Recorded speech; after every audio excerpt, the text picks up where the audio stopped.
Hello, everyone. This is Greg, your host of Goddamn Gamecube, and this is Season 4. Follow Goddamn Gamecube on social for updates on the show, and subscribe to us on YouTube for bonus video content. Thank you, and enjoy today's episode.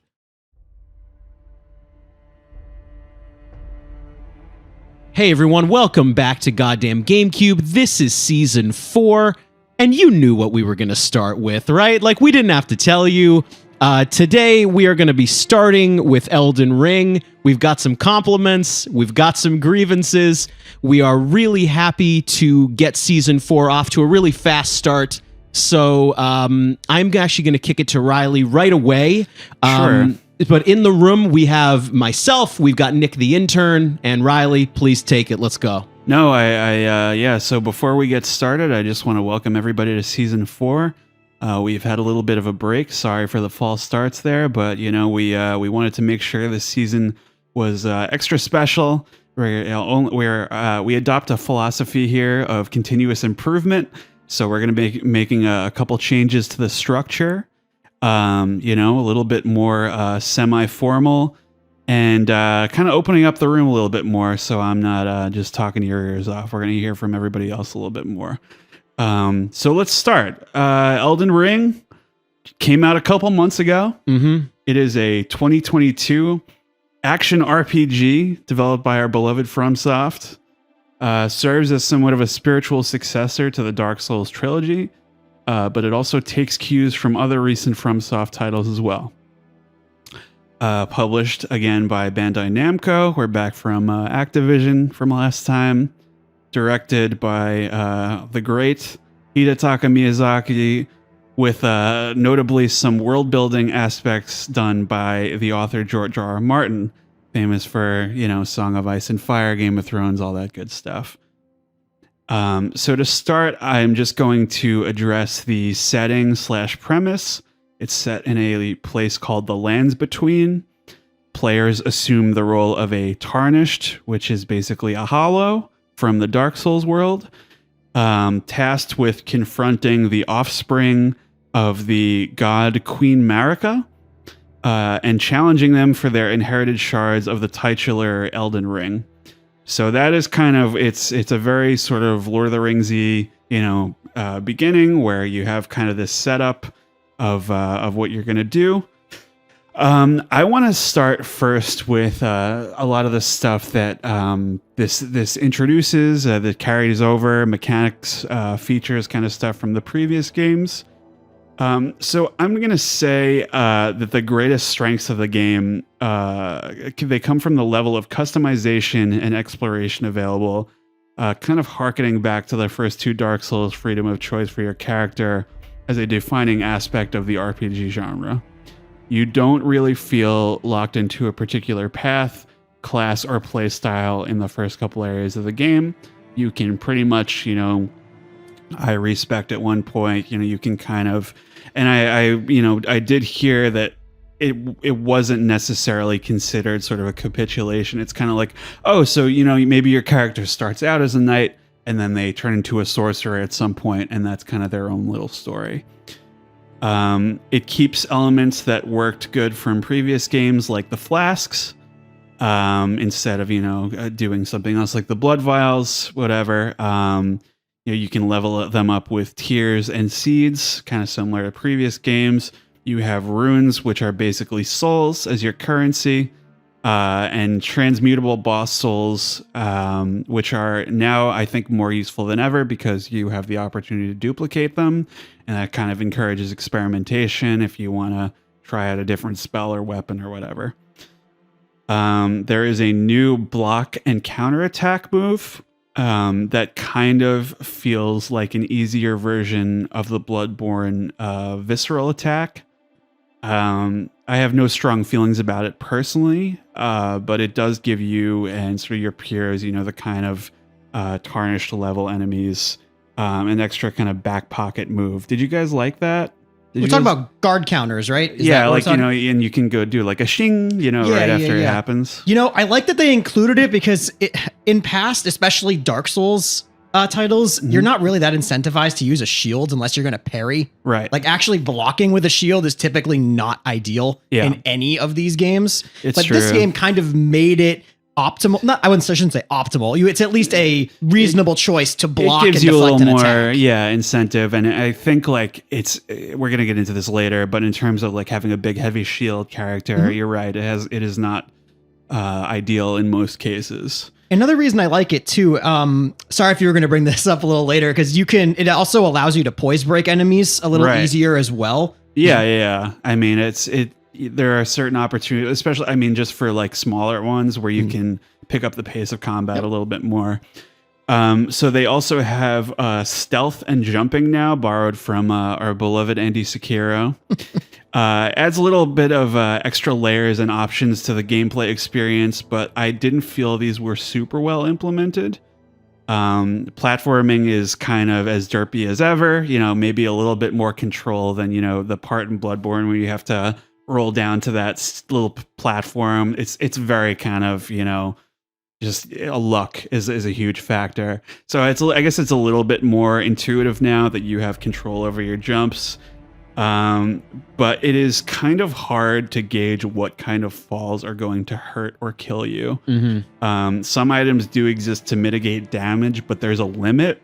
So, I found it, I don't know how you guys feel, I found it kind of hard to judge, like, is this going to kill me? Sure. Like, there's a part of that too where dexterity now has bearing on fall damage. Correct. So I just don't know like how much of that math actually works or is like intended on working, because I feel there's a really funny chart that I saw where there's this I can't really describe the meme in audio, but it's like the amount of like space that has to happen for you to die. You can die from almost anywhere, and the amount that dexterity helps you is like tiny. Yeah, it's tiny. I mean, another part with the stealth mechanic, I didn't mind it, but it actually made the controls slightly worse, in my opinion. The stealth and the jump in. By that, I mean they had to reconfigure some actions. Like putting a weapon in two hands is no longer a single button click. It's a combination. Yeah. So I'm a little surprised that like a stealth mechanic took up an entire control function when you don't use it that much. When I feel like switching between one and two hands happens all the time, but it's now a dual command. Yeah, that is definitely part of a trade-off. But I did want to bring up before we get off stealth altogether that it is like, at least from my experience, clearly not based on vision, and it's definitely dependent on proximity. Like, for example, if there is an enemy on the other side of like a 1 foot thick stone wall, they will detect you. Like they're gonna catch you even if they don't lay eyes on you. Do you guys think it should have been in the game at all? Like stealth? Yeah. It's a good question. I think I use stealth a lot more in the beginning than the end, because I feel like Limgrave, sort of how it was laid out, there's a lot of tall grass. There's a lot of ways to hide yourself, especially at the very beginning of the game when you're going to all those Knights of Godric, and I believe it's the Gateway area. Yeah. There's a lot of places to hide and kind of take these guys out one at a time. Yeah. It's like, as a level nothing tarnished going in there with a club, you really don't have a lot of options for taking them out. So it's kind of nice. I wouldn't say stealth was amazingly implemented. Well, I think the problem I have with it is that it does suit, the open world if you want to sneak by patrols or whatever. Yeah. But this is a problem I have with stealth in a lot of these types of games, is that when it doesn't help you really when it comes to bosses or anything, big encounters that are mandatory. Was it implemented in any big encounters at all? No, right? Big ones? No, I remember. This doesn't really count as a big encounter, kind of. But there's one cave in Caelid where there's just a rune bear walking around, and you can hide in the grass in the cave. It was used in the caves. There were, we're gonna get into this later, but the player signs were so helpful in this game for me. There was a lot of like complaining about like I'm so sick of people's tricks, but like there's like, I thought it was always obvious when someone was lying, and like that was frequently like try stealth, and it helps you because there's like tall grass in those types of caves. But in terms of like the main story, anything like that, I didn't feel like it was super well utilized. No, I'm a little surprised that they didn't do the opposite, where going into stealth mode was a dual button press and putting a weapon in two hands was still just hitting Y. That might have made a little more sense. Because I just feel like the amount of time that also because stealth is stealth is a click. It's not a really toggle. a It's not a hold. So I'm a little surprised they did it that way, and it's not changeable either. So moving on from that, I did feel that the attributes that you can level up are pretty pared down and easy to understand. I was, sometimes in these games, I'm like, what does this do? And I thought everything was like, okay, I know what this is like right off the bat. I thought that was pretty, and it's very clear like what that's going to affect, and they kind of spell it out for you pretty well. There is kind of, though, while we're still on attributes, I want to bring up that you were mentioning dexterity just does not have that much of an impact on fall damage. And it's also the case of, I was actually watching videos of it does affect like your cast time when you're casting spells. But I was watching the footage. It's barely anything. It's very, and I think frame to frame. Yeah, like maybe you get another 1 or 2 off, like if you level it a lot. So I think they maybe could have made that a little more impactful. Personally, what I heard about that is there's a talisman. I think it's the Radigan icon that increases your cast speed. Right. It basically does the same thing as 30 points of dexterity. Yeah. So you might as well just find that if you well, on the subject of attributes, though, what I actually liked about this game was that the attributes and what they do made more sense. Yeah. Where I feel like the Dark Souls franchise has tried to almost change it up, or it goes back and forth. It goes back and forth. Like in some of the entries, like your equipment load and your endurance were different stats. Yeah. So like your vitality also does this. And I thought in this game it made more sense.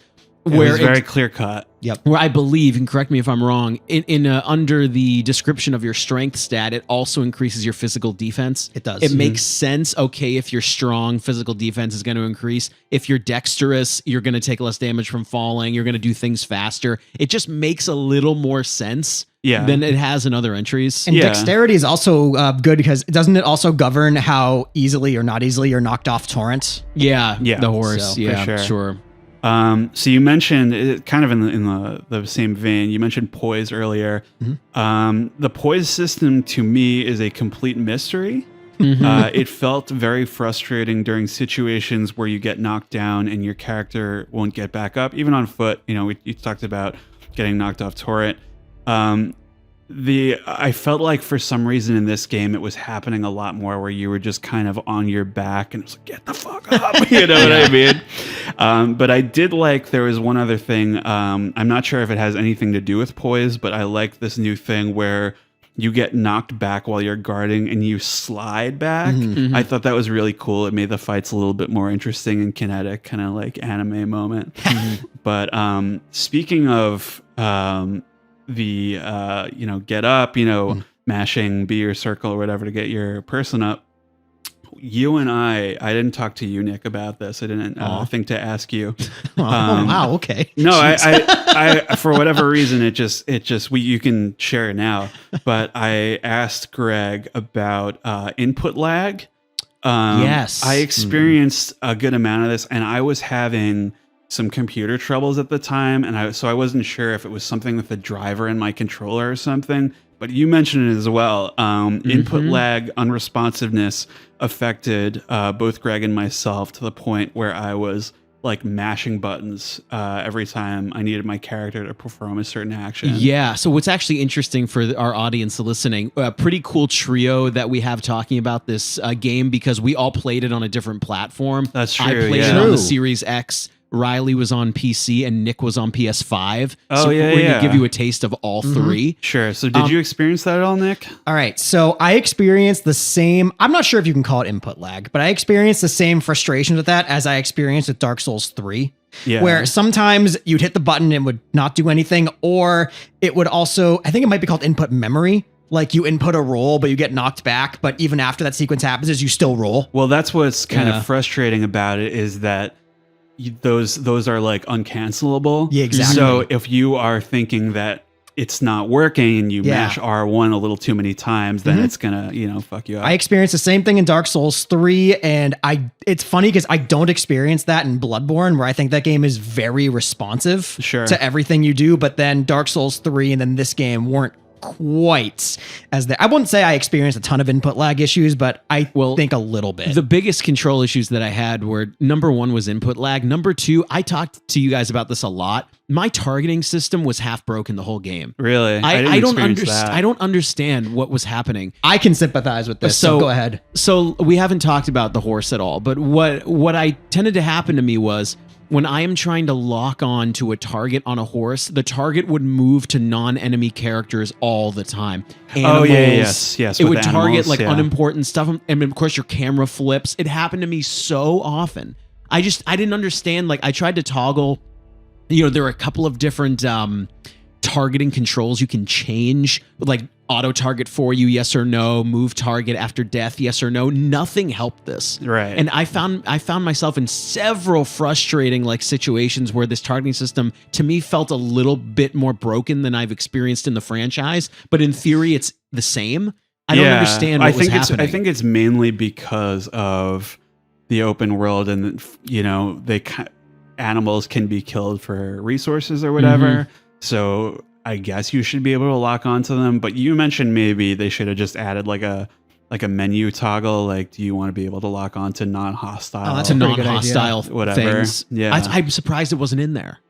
Yeah, I did experience a little bit of that. I think at the beginning when you mentioned that in when our group chat, I said, "Okay, this is a Greg problem. Whatever, I'm just going to ignore it." Yeah. But then later on, I'm like, it mostly happened to me when there were a lot of enemies and other things. So I think your point, Riley, I think that's what it is. When there's too many of these non-hostile, like deer or whatever around you, there's like herds of whatever, squirrels and like stuff. You try to lock on to, like I'm trying to lock on to you, who is sitting right in front of me right now, but then it locks onto my bookshelf over there instead, and I'm like, what the hell? What's going on? And that's just kind of frustrating because it's a little bit of a barrier between you and your character. Like where I'm saying no this, and then the game is kind of getting in the way. Right. Well, I think I feel like the blessing and curse of FromSoft games is they are incredibly precise. Yeah. And when the game fails at being incredibly precise, it makes me mad. It makes me feel stupid for calling it. Well, I'll talk about this more later, but it makes these games get a lot of shit for being too hard, and I've always considered them mainly tough but fair. Mm-hmm. And when they're not, when they are unfair, I feel stupid. I'm with you, dude. Totally agree. Stuff like that frustrates me. Mm-hmm. Yeah. So I want to move on to Ashes of War. They allow you to add certain special moves that consume like your blue meter, your FP, magic, whatever, kind of similar to Dark Souls 3, where that was the case. To your weapons, many of these also alter the way these weapons scale according to your attributes, which I did like that. I mean, I like that you have one extra thing that can kind of turn the tide one way or another, depending on what move. And I also thought like another one of these gameplay decisions where it just made the RPG-ness of this game make a little more sense.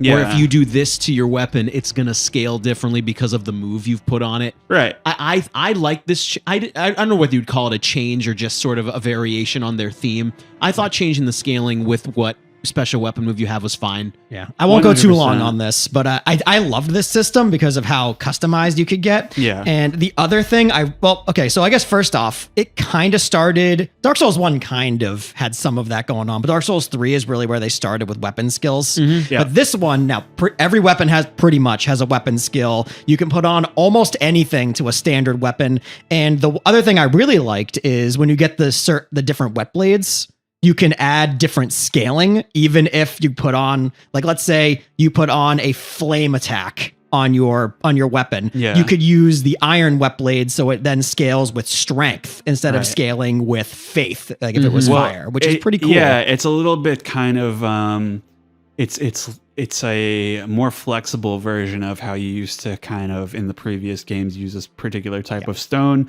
then you had to revert it, whatever, melt stone or whatever in Demon's Souls. Yeah. That kind of thing. And I really like it. I'm not sure how often we'll talk about weapon skills here, so I'm going to say it right now. I feel like their overhaul of the weapon skill system really adds to the minute-to-minute gameplay of this game, because in Dark Souls 3, the weapon skills, they weren't really all that useful, to be honest. I barely use them. Yeah. But in Elden Ring, I use weapon skills all the time. Yeah, and most of the time, it's better than just hitting R1. In Dark Souls 3, you're better off swinging away. Right. Yeah. But in Elden Ring, it kind of opens up more opportunities. Like, okay, I'm at this distance away. Instead of running in and hitting R1, let me use my weapon skill from here, and then I can charge in and use an R1 or an R2. Well, the biggest compliment I can pay it is that if I was struggling with a boss, and then I decide, like, what happens if I use this weapon or this skill, and then it changes it completely, the boss is a lot more manageable. Yep. Exactly. So that's I think a very worthy inclusion. I see no reason to remove it if they persist with making these types of games. I agree.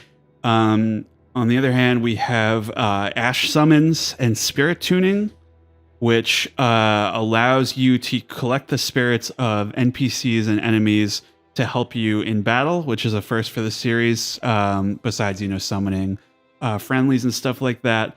Their usage is mandatory for the vast majority of players to complete the game. Greg had a point here. Let's hear from Greg. I think so. We had many discussions about this off mic, sort of positive and negative about their inclusion in the game. It's something worth discussing. Where I was actually talking with one of my other friends about this specific aspect, where I think Elden Ring at its core was built to be a little more playful, for better or worse. To us in this room, that's not always good.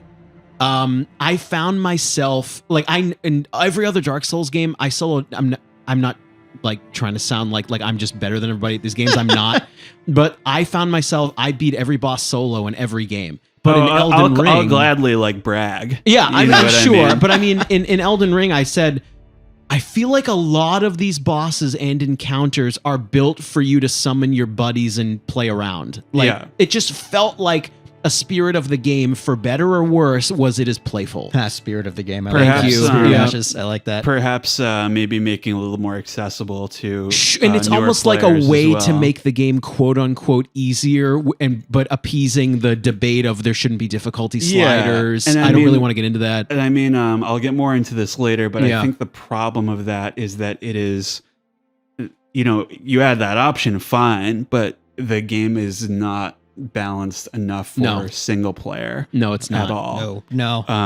Do you have anything else to add, Nick? Yeah. Spirit. This whole system is incredibly controversial. Like, I have no idea if I like it or if I don't like it, because I did make use of the spirit summons for a number of bosses. Because Greg, like you said, I feel like a lot of, especially the late game encounters, were created based on you using a spirit ash in combat. Right. Yes. Which I am not sure if I like that. However, they definitely tried to make the game a little bit more accessible, which I can't fault them for trying that. I believe I read somewhere they wanted to improve their game's clear rates. So interesting. As a we're all content creators here. We want people to actually enjoy all of our stuff and get through to the end. So I can sympathize with a game creator saying, hey, people don't beat my games. They start them, but they don't finish them. How can I help them do that without adding easy, normal, hard? I think a problem that I think, Riley, you brought this up, I think a few minutes ago, was that it feels like the game was perhaps leaned over that line too far, where the bosses are built for you to play with your friends, and if you choose not to, it's not very enjoyable. Where I feel like the other games did it way differently, where if you wanted to summon, you can do that, but difficulty scales up with you. This was way different. Like, they don't do that. I think when I started to sort of, I think when I played, this game is also very long. So when I started playing this game and I started summoning for fun, I said, oh, this is like cute. Like, I have wolves with me and squid buddies. Like, okay. Yeah. But then I found myself summoning every single time. And I said, what's that quote? I think maybe we went a little too far in places. George Lucas? Yeah. I may have gone too far in a few places. Yeah. Okay, so we got a lot to cover, so let's move right along. Let's move right along. So this game notoriously is the first fully open world one. Yes. This is sort of augmented by your friend Torrent, who is sort of a horse and sort of like a billy goat, kind of, like he's got the horns. Yep. And a spirit, I guess. Yeah. You'll get him shortly into the game. Helps navigate the open world with speed and ease. Horseback does add a lot of excitement to boss battles in the field, especially those 1v1 sort of mounted engagements like the Tree Sentinels and the Knights Cavalry. I thought those were very well realized. I feel like they knew exactly what they were doing. They work well with the lock-on. The only problem I had with Torrent was if it is a sort of tenuous footing kind of situation. I mean, as it would be in real life, I guess, sure. But I found it very hard to not to make sure he didn't fall over the cliff. Yeah, I understand. I think it almost goes back to the fall damage issue too. I'm not sure when I'm going to jump with Torrent and die. Yeah, I didn't really have a good gauge when that was going to happen. Yeah. I mean, I don't know if you're going to talk about this next. We were discussing off mic how Torrent's moveset is also very limited, and there was perhaps some additional stuff they tried during beta testing that didn't make it. Maybe, yeah. I felt there could have been, we were talking about maybe that he could have taken more damage or something like that. That was, it seems kind of like an obvious idea, like to have some variety. You have so much variety in all other aspects of the game. All you can really do is swing left and right, and because other horseback enemies can kick you and do things to you, but you can't do it back. Yeah, and I don't inherently mind it, to be honest with you. But you know what it is? I don't think I minded it. But the game is so detailed in every other aspect of combat. It's more of just a missed opportunity than an actual problem. Perhaps, I mean, I'm going to try to make a joke here. I was about to say perhaps it would have made the game too easy, but they already did that with spirit summoning. That's true. So why not? I don't know. I think it could have been, maybe a way to spend your runes or something, or some other finite item like, oh, you can have Torrent do the back kick now or whatever, like something like that. Oh, yeah. Sure. I mean, horse skills. Yeah, I mean, my thing with Torrent is like, I don't mind that you can only swing two ways, really, because I feel like they wanted to make Torrent an option and not mandatory. Because if you had your full moveset on top of Torrent, I feel like why would you ever be on foot? So they wanted to give you that option. I feel like that was the thing here. Torrent is more of like, I feel like they really designed Torrent to be the vessel to get around. Yeah, totally. And to that end, I think he does a pretty good job at that. There is one, if we're going to talk missed opportunities, I think there's one where I don't think this is a Greg rant. Oh, no. I thought you would get at least one or two specific bosses on horseback mandatory. I'm going to talk about one later I thought should have done that. So, did you guys ever play Darksiders? The Zelda ripoff? Did you ever play Dark Souls? No, actually. Did you guys ever play Darksiders? I didn't, like, no. it's the Zelda spin-off ripoff, but it's more adult. Okay. They did this where you had I can't believe I'm bringing up this game. Darksiders, They did a very similar thing where you have a spirit horse, and there were a couple of boss battles where the boss was so much faster than you that you had to ride and fight at the same time to do it. I thought Elden Ring would do this. If Torrent is a main character, I thought maybe you'd have like a fight where the footing is tenuous so you can't run, or like some sort of tenuous surface where you had to ride. They kind of do it once, but not really. Yeah, go ahead, Nick. I was gonna say, I feel like with Torrent, like he's really useful, especially in combat in the beginning of the game. But because he never really gets any better, he's kind of forgotten about toward the end. Sure. Like I remember at the beginning, I was always like, "Oh, good, Torrent took the hit instead of me, perfect." Then at the end, I'm like, "Shit, no, Torrent got hit. He's gonna die. I want to take the hit instead." Yeah, that's how I felt about it. There's no real, there's no Torrent quest. I thought there might be. I thought there might be a little bit more development, like where you find out like where he's from or something, or like you find a stable with a bunch of Torrents. And it's like, that would be cute. Look, that's where you're from. But nothing really happens with him. I wanted to bring up something super quick, and I'm gonna feel really stupid if I was missing something. Okay. No one else has talked. You guys haven't talked about this. I did some cursory searching, and nobody talked about this. I'm not sure if I was missing a setting or something. But here's a huge problem I had with the Torrent experience. Okay. You can revive Torrent using a sip of the red flask, but this feature is very frustrating because the most common occasions where this happens are when you have been sort of unhorsed or Torrent is killed temporarily, right? And what happens is you're faced with a yes/no prompt that defaults to no. Dude, I fucking hate this. That makes this. Thank you for saying it. It makes this. the process so unnecessarily convoluted and stressful because it's like I'm in the middle of combat. Oh, do I want to? The answer to this question is always yes. Yes, exactly. So don't ask me. You know what I mean? I wasn't sure if I was missing something where it defaults to yes. Or something. No, I just think this goes back to this game has more control issues than I remember. Right. Like, as we're talking about. They've made some quality of life improvements as the game has gone on through bug fixes and patches. Yeah. I'm very surprised they haven't patched that. Very surprised. I'm surprised that's not a setting. Auto or a revive. setting. Right. Yeah. And similarly, when you receive an item from a felled enemy now, you are now faced with a press Y to OK prompt or press triangle, whatever. That will not go away until you press that specific button that is prompting you to So in the middle of combat, this can happen. And it's extremely frustrating because I'm like, oh, I can't hit R1 because I have to, oh, fuck. I have this, I picked up an item. And I just don't understand why we haven't had a problem with this until now. I think it might have been something you were saying about like how the stealth and jumping shuffled everything around. Yeah. But I don't know why you can't just hit any button. You know what I mean? The one that made me, the item one is definitely annoying, but the one that made me the most mad was like pulling a lever in a catacomb because you literally cannot do anything until you make that prompt go away. Yes. That is what made me the most angry. I'm surprised. Right. I could be crazy. In Dark Souls 1, if you walk too far away from the item you picked up, doesn't the message go away? Am I crazy?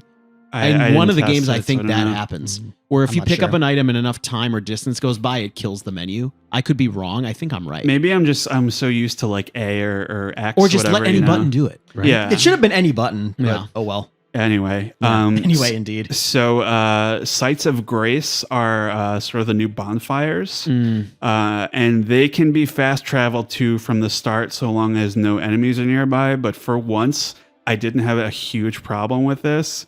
I thought it was kind of a welcome convenience that suited the open world. Kind of have to, I think, at this Go point. ahead, Greg.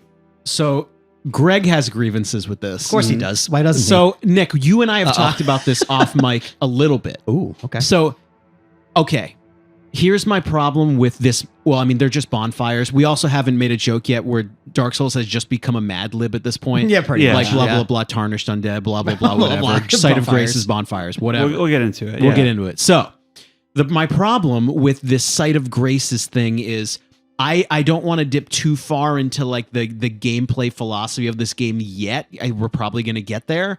My problem is Dark Souls and this franchise, you're supposed to feel in danger. You're supposed to feel like this pressure on you to perform or this pressure on you to succeed, and it's very oppressive.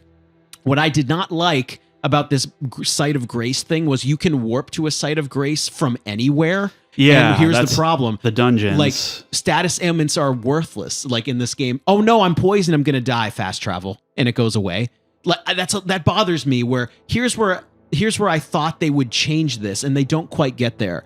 Let's take an example. Let's take like Stormvale Castle or like one of the quote unquote main dungeons. I thought what they would do is if you cannot ride torrent, you cannot fast travel, but they don't do that. So when you're in a main dungeon, what does it matter that it has a recursive level design, or what does it matter if I'm discovering other sites of graces? You can warp to anyone at any time. Correct. Or like, what does it matter if I'm struggling with this area? I can just teleport. So what bothered me a little was I thought they were gonna do the out in the open world you can fast travel, but in these main areas you cannot. Very shortly put, I thought if you can ride torrent, you can fast travel. If you can't ride him, you are not allowed to, but that's not the case. You can do it really almost anywhere all the time. And I think it almost, I hate even saying this live on the internet, it almost defeats the whole game, like at some points. And I don't like that, but you guys can say whatever you want. No, just to wrap up my thoughts, I guess, I think in the open world, they worked very well for me. Maybe we should have like disabled them in the dungeons or something. But this certain in the beginning of this game, I was getting some like Oblivion kind of vibes, and that's something that doesn't bother me about Oblivion either. It's like the open world. It's like it just because there's so much questing, and I need to get this specific place to fulfill this whatever. I didn't mind it as much in this one. Nick, do you have anything to add? Yeah, I think, man, Yeah, you guys are gonna hate me, man. I just as I get older, I just like convenience. Yeah. To be honest, like I get, okay, Greg, I do like your idea of maybe something like a Stormville Castle, Volcano Manor, something like that. If you can ride Torrent, you can fast travel. If you can't ride him, how are you traveling fast? Right. Yeah, so I kind of got that image in my head of like you fast traveling, and then kind of like in fucking like Pokemon, you have the fly animation, but you get Torrent and you start going somewhere. I kind of like that. But I think for the most part, it didn't bother me, honestly. It also bothers me because it makes the game feel very station to station. Like it feels very point to point rather than there is so much you can do, or the game blah blah blah. This game doesn't feel recursive anymore, and I don't like it. Next. No, I guess so. Another point I had about the we got a lot to do. There's a lot. We haven't even gotten to the game. We got to pick up my food. So, Sites of Grace. Just to kind of put a pin on it here, I thought another thing that was odd about it was, in the beginning you have the maiden. What's her name? Oh, Melina? Right. So you have her, and I thought initially I was like, so they're kind of doing a best of both worlds between bonfires and maidens when it comes to leveling, because thank God, that's a positive aspect. Well, that of is this game. Yes, that's a positive aspect.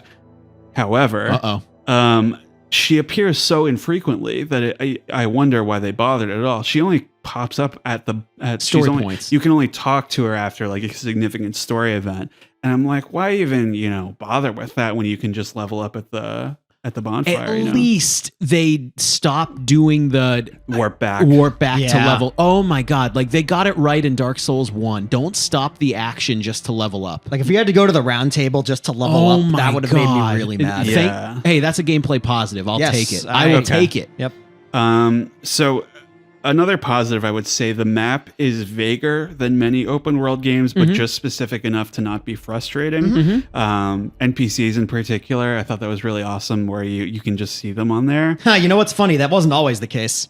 Really? They patched that in about like a week or two into the game. They patched that in. Yeah, originally I felt like I was playing an old school RPG. Like that didn't have a quest tracker. I literally had to have a white line piece of paper and a notebook next to me, like writing down, okay, Blythe is here, the shop is here. Dude, I literally had same thing. I had a blank piece of paper in front of me with a pen, and I wrote quests I'm in the middle of. Where are they? Like what things I want to do next time I play, because it wasn't tracked. I don't mind the convenience of them labeling on the map, but I kind of liked having my white line piece of paper with what all the shops were and where the merchants were. I didn't mind it. When it comes to quests, I think for me, like Oblivion is like the gold standard of like, it feels like someone writing. I was just here and I was talking to this person, and I think an actual diary. I like that a lot. Exactly. But I think the freedom to place badges as well at personal points of interest totally feels very on brand for Fromsoft. It feels like kind of an Oh yeah, they would do it this way. You know what I mean?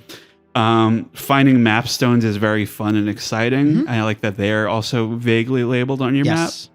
I did feel there was room for improvement when it comes to communicating altitude, especially in Liurnia. Thank you. With in particular, the Albinoric. That was the exact example. And the map doesn't align. And the, what is it called? The altar? Yes. Altar of Moonlight. Right. Yes. That I was so messed up by that. Me too. I tried so hard to get up there from the Albinoric village. How do I get, Yeah. So, maybe it's asking for too much, perhaps, to have a multi-tiered map with like, games do this all the time. I mean, they did it with the Below World. They did, yeah. Yeah, that's right. They kind of did it. But it's harder if it's all in like the overworld. Yeah, it's hard. So, you got your open world. Each region has at least one sort of main dungeon. These were probably like the most fun for me. Kind of more substantial, and it offers sort of a more traditional Dark Souls-y level design to give the experience some variety. So it's not just, traversing the open world, etc. Less successful, I found, are the sort of the Elder Scrolls or Bloodborne style mini dungeons. Yep. I was excited at first because it seemed pretty well crafted, but they're very sort of copy pasted, sort of in both design, structure, and in content. There's a lot of reused stuff. It just sort of, to me, feels like unnecessary padding, and it sort of pervaded the whole experience because I wanted to see like whatever this game had to offer, and it just like it was a very sort of it felt beneath the overall experience. I agree. That was probably one of my biggest flaws with the game is what you're talking about right now. I was surprised at the amount of quote unquote copy pasta dungeons and copy pasta content. I feel the same way where I play this sounds like so elitist. Like I play Fromsoft games because they're above that kind of stuff. Yeah. And I just, it happens too often. Like how many of them are 30, 40? There are a lot. Quite a few. There's a lot. Yeah. And it's kind of like either a cave or a catacomb. There's a lot of pull lever open door fight thing. Like it's a lot. Good. Yeah, I feel like from a lore perspective, the catacombs being by all those Erd trees makes sense. But having to do the same exact puzzle for pretty much all of them, I was a bit turned off by that. I was like, why is okay? But I mean, I guess on another note though, I thought the caves were more interesting than the catacombs. Sure. Because one of the very first places you can get to in Limgrave is that cave with like there's a Beastman boss in there. It's just a bunch of wolves and stuff. Yeah. I thought and like there's the caves, like there's the Rune Bear cave where you sneak around. There's like the Scarlet Rot cave that's like on the side of a mountain. You get the mines too, and those are kind of interesting. Oh, I like the mines actually. I kind of forgot about verticality. Those. Yeah.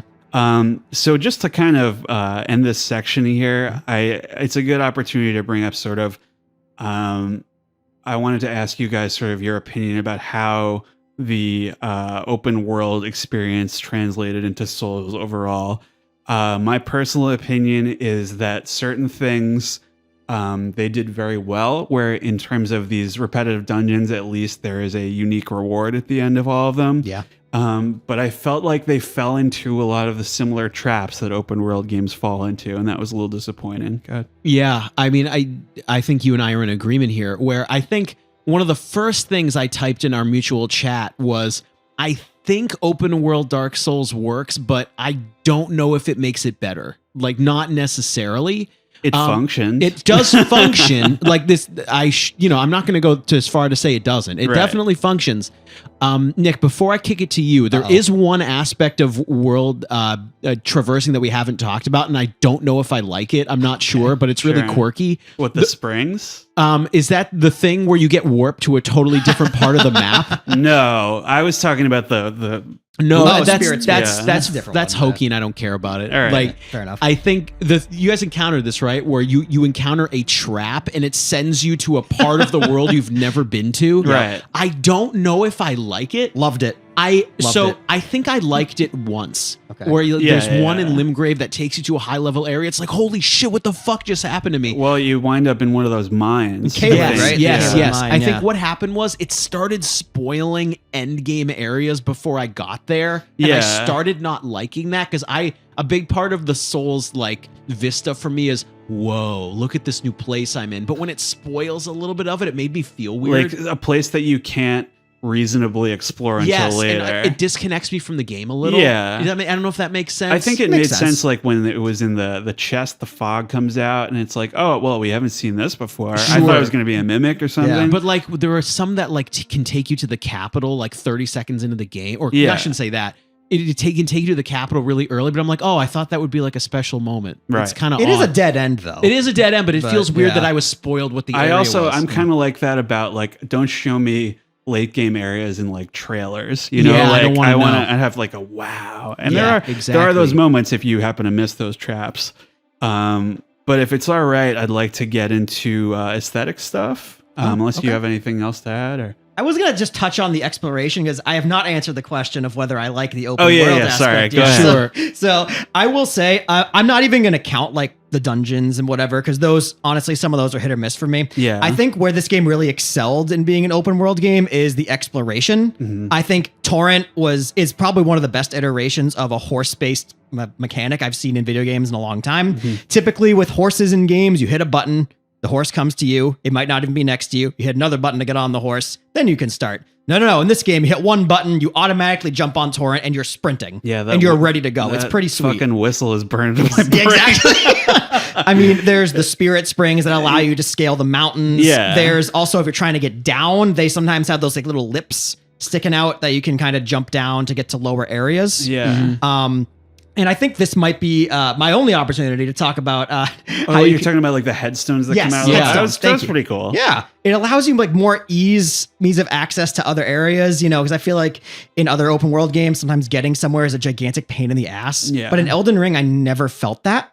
Because I felt like it was very easily traversable, and I think that's very rarely, if at all. Yeah, and I think that's very high praise for an open world game. Sure. You know, they were talking a little bit about how they wanted to make torrent like completely responsive, like a little. They didn't want it to be like Shadow of the Colossus, where the horse kind of listens to you, but it doesn't. So it's like it's a very responsive kind of thing, except for those moments where it's just like, why did this happen? You just healing? Yeah, exactly. But yeah. So if it's okay, let's get into aesthetic presentation kind of stuff super quick.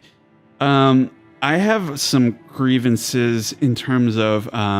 So this game does look a little dated, but that's not really my concern. Sort of a dated level of fidelity. You know, it kind of looks pretty similar to Dark Souls 3, I guess. Not as much of a concern for me as sort of an inconsistent art style. Oftentimes sort of a cluttered palette, some muddy colors and composition I found. And I think what the case was in a lot of places was that the Erd tree itself, like sort of the main pillar of the horizon in this game, it sort of cast this yellow-green light on everything. And I think some places that works really well and some places it just doesn't for me. And the strange thing is, like, I'm not sure how much of this is intentional. Because when you get to a place like Caelid, that province, it's supposed to look really fucked up. And so it's supposed to have the unnatural feeling works in its favor because it's a really kind of messed up place. But when you're coming out in like Limgrave or something, I think it should look like relatively normal. So I had a problem with that. Every now and then you do get something really. I was sending you guys like photos here and there, you know, kind of nice looking sunsets or something like that. And it reminded me a lot of Halo Infinite, where we were talking about, you know, how when the sun goes behind the Halo ring, it looks like really nice. But other times it's like you were talking about the peeling the grass off or whatever. Peel the paint off the grass. Yeah. Nothing that bad. Yeah. But, you know, it did have that kind of back and forth, like, wow, this looks amazing, or wow, it doesn't really look that great. Like, I mean, you and I might differ on this. Like, I thought Caelid like looked some of the worst, like in the game. It just, I know it's supposed to look unnatural and gross, but it kind of looked a little bit like Mass Effect Mars, like Play-Doh-y. Yeah, it's a little weird. It's kind of intentional. I think it could be intentional. I just don't love it. Sure. It's possible. The sheer scale of the game, I think, is what makes for this kind of inconsistency. And so that translates also for me to enemy designs, you know, character designs, everything. For every sort of exciting design, there's kind of also like a less inspired one to match it, in my opinion. Even good designs sort of, for me, wore out their welcome with so many repeat bosses and larger enemies, that kind of thing. I did do a little count here. So we have 12 dragon bosses. They're all pretty much the same, just different elements they breathe. 5 of the worms, you know, the land dragons. Yep. 7 of the Erd Tree avatars, the like Ent kind of things. 6 of the Crystallians. The 4 of the Red Wolves. 4 Tibia Mariners. 7 ulcerated tree spirits. Yep. And a partridge in a pear tree. It just like it's you know, first time you see it, it's like, wow, that's really unique. But it really, if you're repeating it 4, 6, 7 times, for me, it really like kind of lost like the impact, and it's just like, fuck this thing again. I think like where you and I shared this thought, I don't know how much specific boss stuff we're gonna get into. I was talking with our mutual friend Kyle specifically about Godskin Duo. Okay. And he was saying something like, oh, I hate this boss, blah, blah, blah. I said, oh, the one on the bridge? That was easy. He said, no, dude, the one in the church. I said, oh my God. So they duplicate it? I'm like, God damn it. Yeah. Like, don't do that. So are we going to talk bosses? Are we going to talk bosses and repeat bosses? Is this the time? Not just yet. Okay. I just wanted to All right. address, because that's sort of a in terms of sheer spectacle visuals, it gets a little drab to see the same thing over and over Got again. it. I'll save my take for later. Okay. I would say that this game has excellent sound design overall. Yeah. Like I said, that whistle is very memorable. But I did think the score was pretty lackluster. Some occasional standouts, like the title screen is very memorable. But it's kind of a version of the Demon Souls thing, the same main menu theme, and I thought that was kind of cool because they were kind of getting back in touch with their roots. Whatever, not very original, but okay. The problem I had was the ambient music. I think was a mistake. This is something that started in Sekiro, but that game was kind of doing its own thing, so I went with it, and it was very like samurai cinema sort of music, and I thought, okay, this works for that. But this, I thought it was very sort of cheap sounding, a lot of like cheap MIDI sort of stuff, very repetitive. It was kind of one of those things where in video games you want it to just be like bouncing around in the background, like not distracted. A lot of games do it excellently. I thought it was very kind of annoying, repetitive. In the open world specifically, I'm talking about.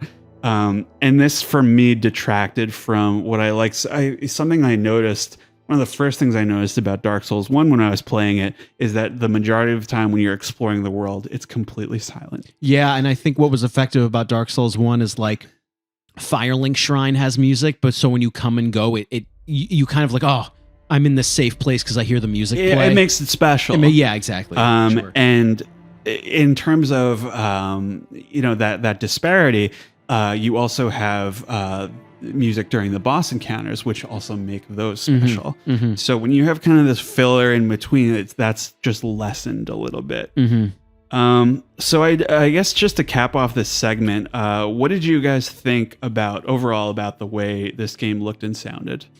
I mean, I'll make a joke off the bat. It does not look as good as the Demon Souls remake, obviously. No, it does not. No. I also shouldn't expect that because of how big this game is. And they know. Too, they know. Here's the thing though. Like I hope I've said this on the show a million times. I'm just not a graphic snob. It doesn't bother me. I'm just not. But just in terms of like design wise, we were talking about how Caelid looks like Mars, that kind of thing. It's kind of weird. You know what it is? Maybe we'll talk about this towards the end. The one thing, it's kind of like there's a lot of like angel and demon with this game where I was so impressed by how thorough it is and how many areas there are. And wait, this goes here and it's so crazy, but it also weighs down the consistency. Yeah. There's just a lot in here, and you may interpret that as inconsistent. To me, there were a ton of areas, and I found it very thorough, but it's like there was a lot of like, hey, it's big castle, go here, big castle time. Yeah. There was a lot of that too. I don't know. I feel like perhaps like maybe I'm on the sidelines for this one where I said it's fine. I like all the different areas. I would understand if people found it repetitive or inconsistent, but it didn't knock my grade. Nick, I don't know if you have an opinion. It is interesting that you say that. I think Elden Ring is sort of beautiful in its inconsistency. Yeah. In a way, because all of the different, I'm talking about the main areas. We're talking like Limgrave versus Caelid versus Liurnia, whatever. They all look so markedly different from each other. It's definitely a different color palette each time. Exactly. I had I'll get it further into this later. I did have a problem with a lot of like the main. I didn't think the main like fortresses were kind of distinct enough. I felt they were kind of, it's all the same kingdom, whatever. But I thought they could have done a little bit more to differentiate in terms of like, this is this person's area. This demigod or whatever controls this region, and I felt they could have done a little bit more visually to demonstrate that. Like, for instance, like I brought up the Volcano Manor. It kind of just looks like the exterior, at least it looks like a castle. Like it looks not all that different from like I said a minute ago. There's a lot of it's castle, go to castle. Well, I was thinking even like, so it's built into a volcano. Maybe it's made of like obsidian or something. It's like it looks a little like Mordor-y, maybe. So that was just kind of my thoughts on that. You know what's really funny about that?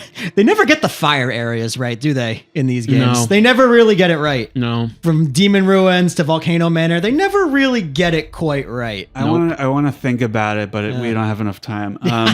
So let's kind of get started with the beginning of just kind of going through the story. Sure. Quick. We're going to start the game now, everybody. Yeah, We can start the game. Just quick area by area. Mm-hmm. So I want to start off with saying I felt that in hindsight, sort of, the beginning lacked for me an inciting incident like Oscar's sacrifice or Andy Sekiro losing to what's his name that kind of kicks you off. Genichiro? Yeah. Like that kicks it off. Like, okay, so here are the stakes. Mm-hmm. Here's what happened. Here's what you got to do. Right.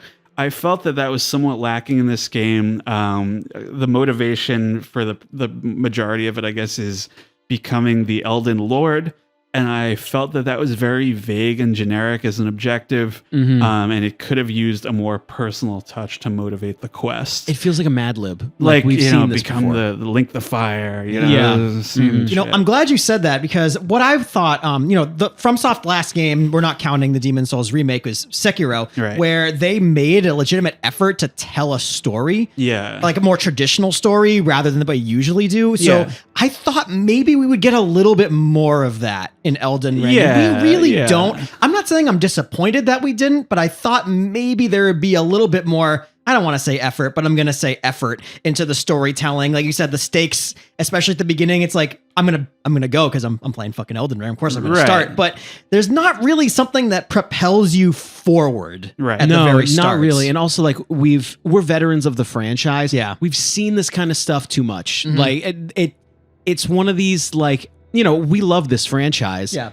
But like, hey man, we've seen this. Like, I'm gonna go become the lord of this to do the big thing. It's probably like I think from online reactions I've seen, it's probably landing a lot harder with people who haven't played any of them. Or a few of them. But just in terms of this is our 7th go around the block here. Yes. Maybe 8th if you count the Demon Souls remake. Maybe 13th if you've played Kingsfield. yeah. We're not playing Kingsfield. Okay. So I want to talk about the round table hold. Sure. Yeah. I would say it is one of the more intriguing Nexus type hubs in recent memory. It features kind of many characters, I would say, who fulfill the traditional roles, but also a good amount of kind of unknowns. A problem I had with it though is that I think they are missing the boat on integrating these hubs into the main world. Thank you. You just took the words out of my mouth. Keep going. So, like for instance, Firelink Shrine in Dark Souls 1, it's part of the world. You come back to it. It's like, oh, I'm home. Okay. I'm pretty sure like almost all of them except for Sekiro, I guess, are totally divorced. Majula 2 is part of the main world. It is. Yeah, I hate to even give that game a but you got to give it props sure. for that. You gotta. It did have that. But this, in terms of, this is all of these for whatever reason. I'm not sure why they do this. Maybe just so you can't attack whatever friendlies as easily. But it sort of exists in its own plane of reality or some shit. Yeah. And they've done this. They've done this a couple times now. And when you find the round table hold in the actual world and it's all like broken down and messed up, and I'm like, that's cool, but we've seen it twice. I was gonna already. say we've seen this a lot. Dark Souls 3, you find the Dark Firelink Shrine, and Bloodborne, you find the the old workshop. Yes. Right. Old Workshop was the best reveal. Yeah, of those. That was so cool. I agree with you. Like, what was my actual one of my favorite parts of the game for me. This is where you and I may differ for different reasons. One of my favorite parts of the game was actually the first 30 minutes. Not because you and I are in agreement that you're not really given a why am I doing this quest. Yeah. I actually really loved that you cannot level up or do anything for a long time. It's a little Bloodborne-y You're in that running phase, around as a level 1 for a while. And and it would just when you're getting into Limgrave, I don't know if perhaps we're going to talk about this next. Where the point at which you meet the maiden or get the availability to level up changes. It's not the same place or same time for every player. Yeah. That's what I like. It took me like 4 hours to be able to level up. So I thought that was cool, but you can proceed. Yeah, totally. So let's get into Limgrave here. I didn't find the initial one too engrossing, like the West Limgrave. I didn't find it too engrossing, but I did. I was a fan of the Mistwood, and it felt very Middle Earthy. Like it's technically part of the same area, but it's a little spookier. And the Stormhill, and it really like this game has a fucking incredible like fog system, and like when the light is coming through the fog and the rain and stuff. Looks phenomenal. Do you think this is the best looking area in the game? Was it called Stormhill? Stormhill? Probably with all the wind and rain going. That and the Mistwood were a good demonstration for sure. Stormvale Castle is the first big dungeon. And I found it was kind of interesting. It's not too dissimilar from Lothric Castle and features kind of a lot of the usual Dark Souls trappings. You know, it's like open this gate, etc., like the portcullis and whatever. And I don't really object to its inclusion as the first major dungeon because it's kind of like, I remember that crazy castle from Dark Souls 3. That's the first one, you know, like, and then we're gonna move past it, you know. I think more than most bosses, I struggled with this, the doorman, Margit. Oh, Margit, the bouncer. Yes. Yeah. Oh my God. Like that was because you're very low level. You can't, there's not a lot of opportunities to grind at this point. I struggled with that for quite a while. And depending on when you get Melina, you may not be able to level up when you see Margit, depending on when you've seen it. It's cool, right? It is pretty cool. And so I'm deliberately avoiding talking about any NPCs or anything like that, which is pretty much the main like boss encounters and stuff like that. So I thought the Godric battle, he's the first kind of demigod you fight. It was well conceived, but it sort of sets this annoying standard I'm going to talk about, where he's this big huge guy. He's got a lot of people hanging off him, like body parts and stuff.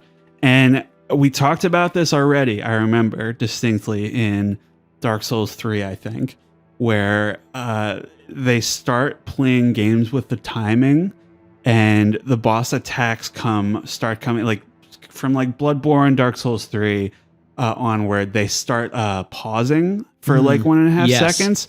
And in this game, it's even longer. So I want to briefly just do a quick demonstration of your typical Elden Ring boss attack pattern here. I'm going to demonstrate. The audience can't see it, but you guys can kind of have our reaction here. We're going to narrate it. So Riley is standing up.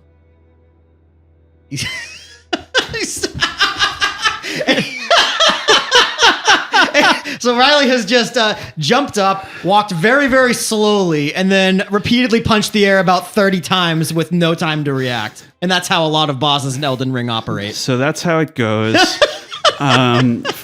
Really frustrating. I'll kind of draw a line later, a through line for those experiences. So then you get into Lyrinia. I thought this area was kind of lacking in atmosphere a little bit, like kind of like Limgrave too, a nice little gradient, you know, but slightly more engaging than Limgrave, but I was kind of like whatever overall on it. Something I did like about it, which I don't know if you guys picked up on, is that kind of like cicada noise. Oh, sure. Yep. And it was like, oh, that's kind of cool for like a magic area. It's just like this weird like frequency you kind of hear sometimes. I thought that was cool. I like Jarburg.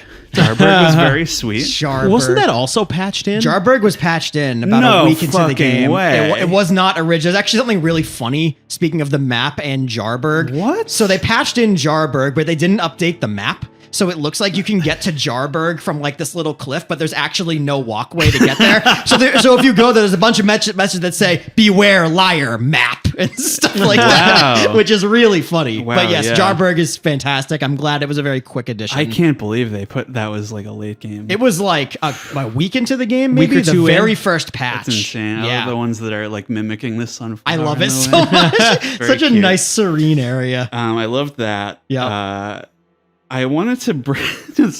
We talked about the Albinoric village. Yeah. The fucking Capra demon came back there. Yes. Do you remember that with the dogs? The Omen Killer, right? Omen with Killer. the dogs. Yeah. I It's was basically like, Capra Demon. okay. Yep. Carrier Manor was an interesting area with Glove World. Yeah, my favorite place. The Halloween Glove World. decorations. If you try to grab the candy.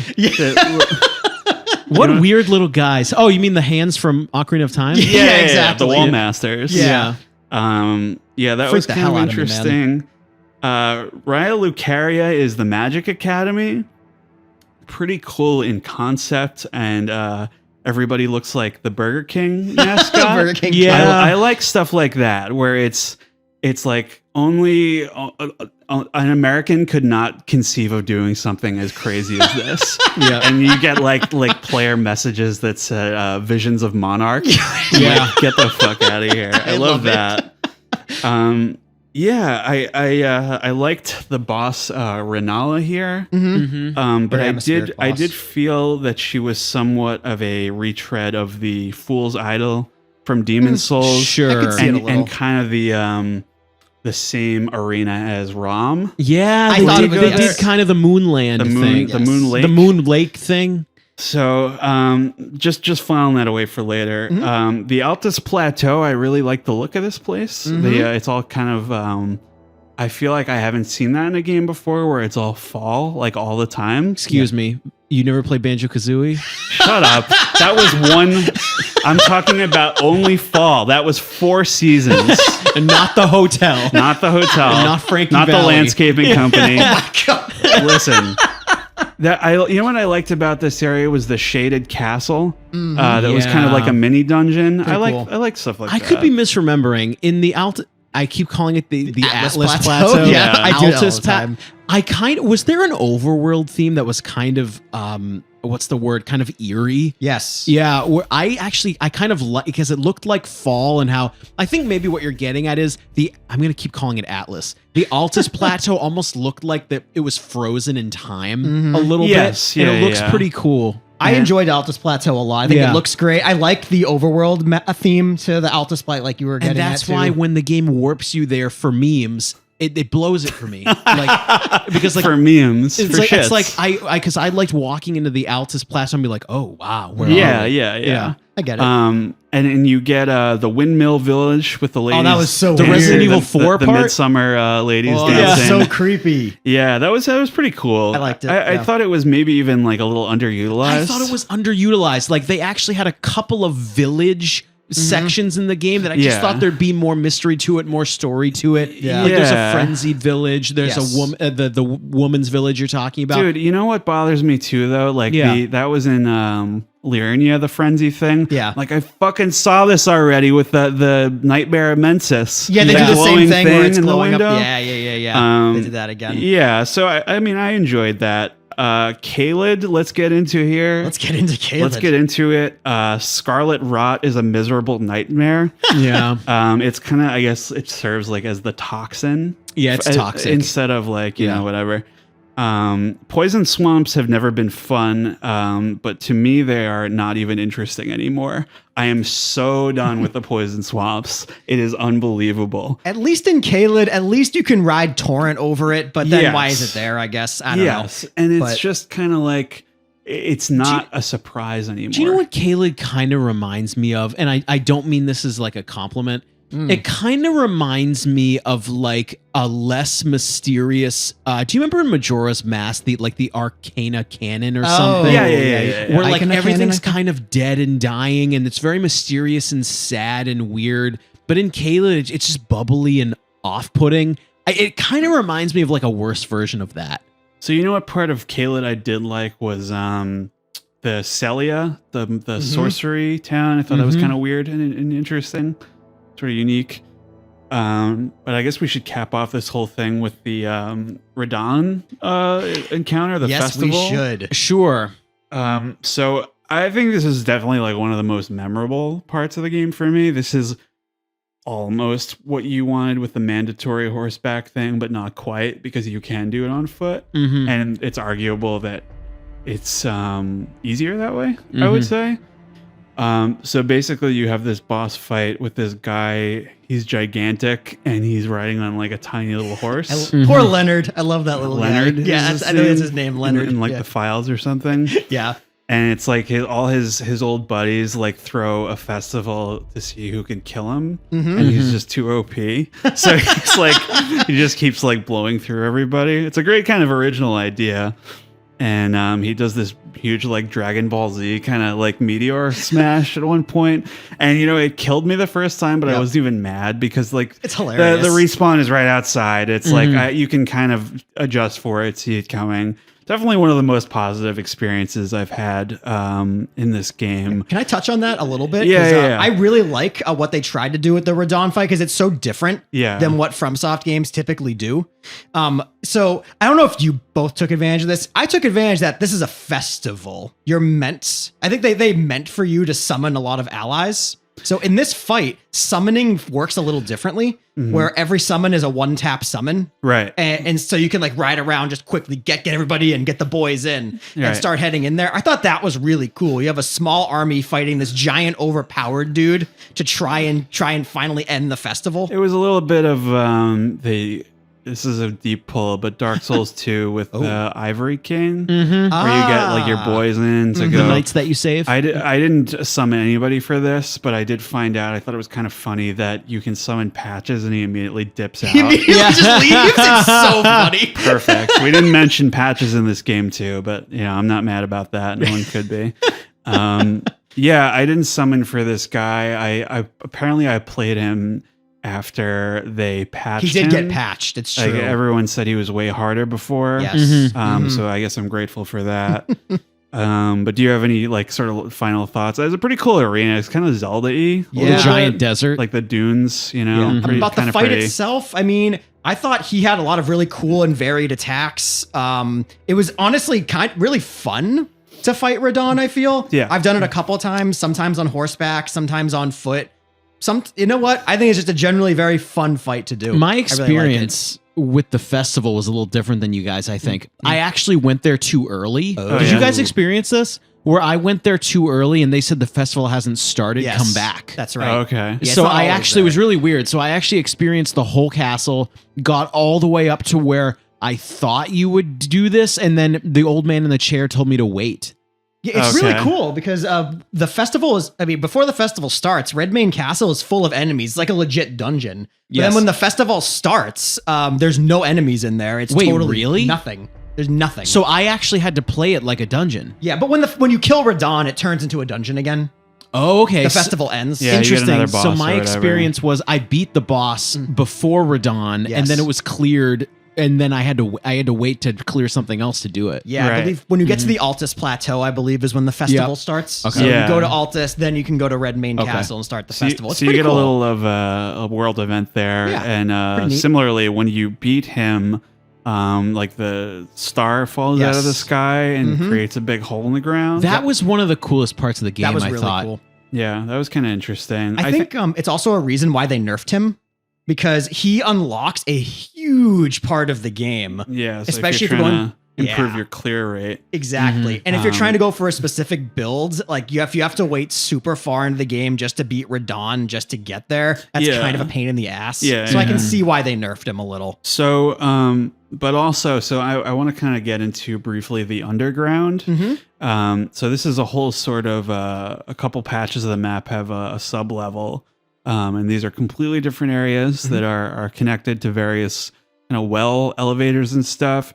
And so this the impact of the meteor thing was somewhat diminished for me because I found the Siofra River early, and then through the well, and then you can look up and see all the stars and everything. And I thought that was very impressive the first time, but then it's a different way down when the star crashes into the earth. Exactly. So I was like, I mean, you can't get there until the star crashes. You can't physically go through the Siofra River. You know what it is? I actually. What do you mean? So I'm glad you guys both are having this discussion because I wanted to interject right here. there was actually a mistake, I think, in the pause screen that caused this area to be confusing. So you can go into is it Siofra? I think it's actually pronounced Seifer, but Seifer, whatever. It's fine, it's So whatever. you go into you go into the Sophia well. Sophia well. So and when you can go into the well and explore a part of it, but if you go to the pause screen, it says you're in Nokron, the city. And so it says you're there, but you're not. And so, we'll get into this at another point. There's a quest that asks you to go to Nokron, and I'm like, I'm here. The load screen says I'm here, but then no, you can't. I'm looking at the street sign right now. You can't actually get there until you beat Radon. Then that takes you there. So that's where like it was confusing for me, where I'm like, I'm running around forever, like trying to platform. It says I'm there. How do I do this? Yeah. It's by boss. I just think there's an error. For me, this is kind of tying in with your fast travel complaint, like finding places early. And it's kind of I think avoidable, but sort of a quirk of open world games is that you're going to have different paths. But there is something to be said for when you come out of the cave in Dark Souls 3 and Irithyll is there. That's everyone is going to have that experience. It has the intended effect. Whereas like somebody like you don't even realize that you're in like the place that you're this special, whatever. For better or worse, you're that's going to have cool, but still, you're gonna have a unique experience. So I wanted to talk about this. So you're underground here, and there's all these stars underground. I don't know like the lore reason for this, why they're underground. Do you know what's going on here? Is there? There's definitely lore reasons. From my understanding, it's like this eternal city was like guarding the stars, but Radon was keeping the stars at bay. Some weird stuff like that. So I couldn't figure out the star falls into the, thing once he dies. I thought if anything, those stars were going to come out of the ground or something.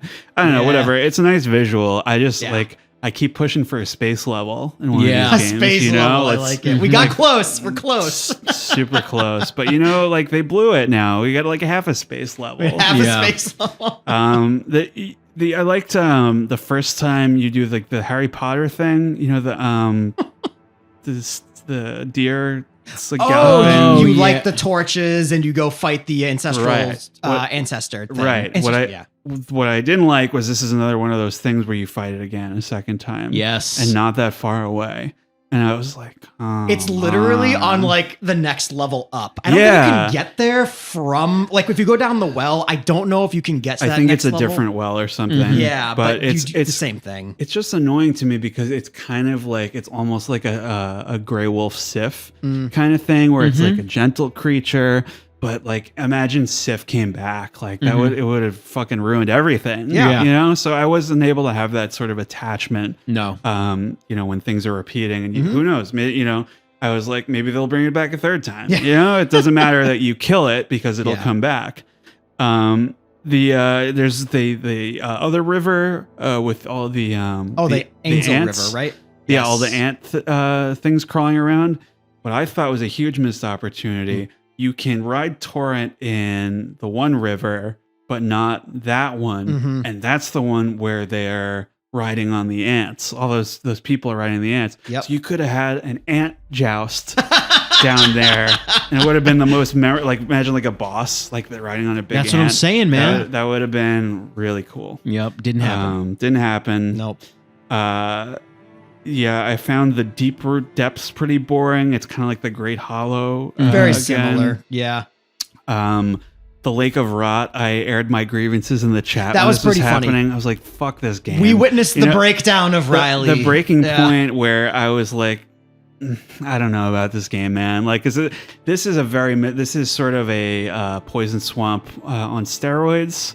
And you got to fight bosses on these very tiny platforms, and you have to kind of I appreciate what they were doing with balancing your meters between rot and curse or whatever, or death or whatever it is in this game. The fucking basilisks are back again. Yeah, they are. But like, it's so frustrating. I hated that area so much. It was really frustrating.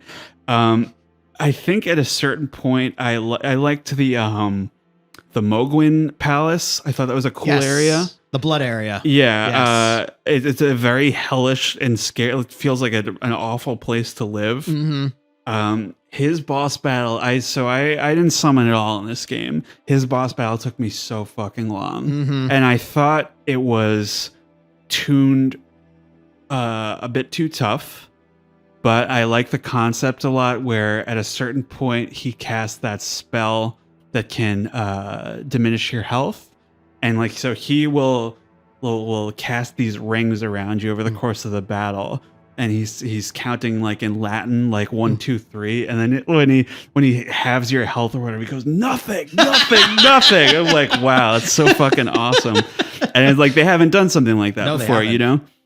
So I did enjoy that aspect of it. And you know what was frustrating to me was like when he appears for the first time, he is climbing out of a pool of blood. And I was like, that's awesome, but I feel like I've seen it before. And I have seen it before because at the beginning of Bloodborne, the werewolf climbs up out of the pool of blood. They thought I wouldn't notice, but I did. We got you, Fromsoft. We got you. We noticed. So that's pretty much the underground. Let's get into the capital here. It's kind of a Anor Londo or Ring City sort of stand-in. It's very pretty. I like the hornblowers. The Bubble Boys. Bubble Boys. You can get their weapons too. It's amazing. They're very cute. And something I thought was very remarkable about this area that I thought maybe even the rest of this game, but other developers as well could learn from is the crashed dragon is like a piece of geometry you have to circumvent and climb on. Very, very good idea. Just a nice little set piece. It's been slain by some kind of spear or something, and it's stuck there. Did you notice that there is another Moog in this city? Yes. So are we talking? We're talking about the Landell capital now. Are we also going to talk about the below ground in the same section? Yeah, all that bullshit. All right. So I'll say I thought Landell might have been the best dungeon in the game because of how much is in there. Yeah. And when the subterranean shunning grounds below the capital, that's where the other Moog is. Like that area, I think, is what harkens back to like the Dark Souls of olds for me, like the catacombs or something like that. I was a little more engaged, and there was there's a lot more of the recursive level design there too. Like there's that one site of grace, and you get a lot of shortcuts back to it. Yeah, it's not there was really no fast traveling in there until you beat Moog, which is pretty cool. Right. Yeah, that was kind of an interesting change of pace, I guess. As far as sewer levels go, it might be my favorite one that they've done. Right. Yeah. And so this area, it kind of has like a Guinevere sort of area with like the Queen's bedchamber or something. And one of the messages I found was visions of treasure chest because they couldn't say chest, so it's visions of treasure chest. Of course. So I thought that was cute. A lot of cute little player messages here. But I thought the bosses were kind of underwhelming in this one with the axe guy, the ghost. Oh, the Ghost of Godfrey. Yes, and Morgott, who is basically Margit, but he's big. Is it the same person? I don't even know. Morgott and Margit are the same person. Morgott is like Pokemon. shunned. Yeah, right. He's like shunned, and he's not really allowed to leave the capital, so he takes on a different name because like the omens are like hated. Oh, okay. So that's why he does that. All right, and that explains why he shows up again in like the field. Yeah, and why he has some similar moves to Margit too. They're the same person. Anyway, I smoked him. And it was so funny because his weaker appearance was much harder to me than the actual guy. Yeah.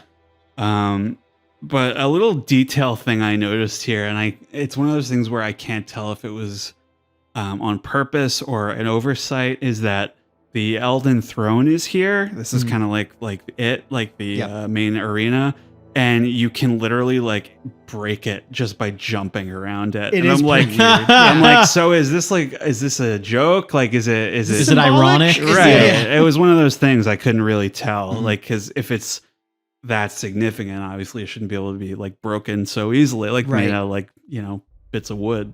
Maybe it's not significant. It's meant to be broken, like the cycle. I don't fucking know. Regardless, let's get into the volcano, Okay. Mount Gelmir. The quest line I thought was very unique. The bounty hunter sort of thing going on, where you have to find places to invade. You know what I'm talking about here? Yep. You get the contracts. the quest. Oh, sorry, this thing. I don't know why I just totally blanked on that. No, Jesus yeah. Christ. No, Yeah. like sort of searching for I guess a fellow tarnished you have to go after. And it kind of like it got me thinking about this could really kind of have been extrapolated into like an NPC kind of thing, or they kind of did it in Demon Souls with Yurt and Mephistopheles, where you have to hunt down fellow NPCs. I'm like, so what if Fromsoft, instead of doing another fantasy game, they did like a cowboy game? And you like imagine like through their eyes, like cowboy stuff, like searching, like going over, over the river and trying to bring in this outlaw or whatever. That would be so fucking cool. The reason they made Elden Ring was to see if they could get the horse combat down, just so they could make a cowboy game. You got it. I think we're on the What, same Red wavelength. Undead Redemption? Oh my god! All right, shut it down. Fuck this show. I liked the visual of the queen and her knight. I thought it was a cool. The fireplace casts a very interesting shadow on the wall. I thought the prison town was very kind of labyrinthine and well structured. I didn't like the boss at all in this area, and I'm gonna say my piece, and then you guys can say your piece. The Praetor Rykard is this guy. He's part of a big sort of dragon or worm sort of creature, Big right? Snick. I think the arena is very nice to look. It's very picturesque with the big chains hanging around and stuff. But what bothered me was two things, and I'm going to talk about them. Where you have this boss has so much bullshit on the screen at once. It is insane. Yeah, It's visual overload. People talk about. I was getting into it with my friend about that it's not the first time where they've thrown a lot at you at once. But I was so like, I felt like I was going to have a seizure. Like there's so many attacks like happening at the same time. And I was just like, this is just impulse at this point. Like I'm not fighting, I'm just mashing. You know what I mean? And the other thing that bothered me about this, which Greg, I know, has some thoughts on, is that this is another Storm Ruler experience here. And I'm gonna get into it here where, okay, Storm Ruler was in Demon Souls. You cut the sky to kill the Storm King and his and it's awesome. Yeah, it's great. It's unbelievable.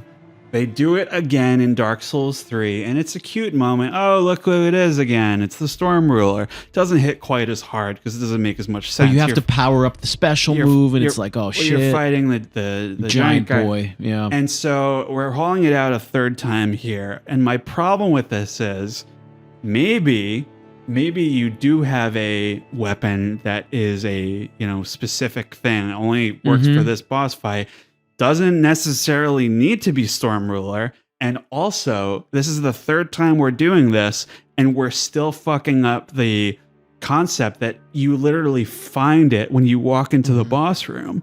And it's like, yes, that's how we did it the first two times. Maybe if you're going to do it a third time, you iterate and improve. Find it somewhere else in Volcano Manor. You can only get it if you do the quest line, something like that. Right. So I wasn't a fan. You guys talk about it. So what do you think? Volcano Manor, I actually thought was really disappointing. Really? Like, Didn't forget the fire areas, right? no, here's the thing. Like, I thought I encountered. Short, maybe. I thought I encountered is this the alternate story to beat the game? You side with these people instead. Right. Not really. You just do like these like assassination quests, and I don't care. And then the Rykard thing. I love Storm Ruler. It's like one of my favorite things. Like the lore kind of makes sense. Yeah. You pick up Storm Ruler. It can only be used in the forest. Oh shit, I am in the forest, but it's all blown down because of these. Oh, okay, cool. Blah, blah, blah. You shoot it at the sky. It's cool. And in this boss, man, I don't know. You and I had the same thought as you were saying this. I thought that maybe if you side with them or not, you could get the weapon to kill Rykard, or if you don't get it, it's harder. But they just spoon feed this to you. I don't know. Yeah, I don't know, man. It's like right there. I don't know. I can jump in with a slightly different take if you don't mind. Here's the thing. I didn't hate it. It was I have a slightly different take. A little more mechanically speaking than thematically speaking.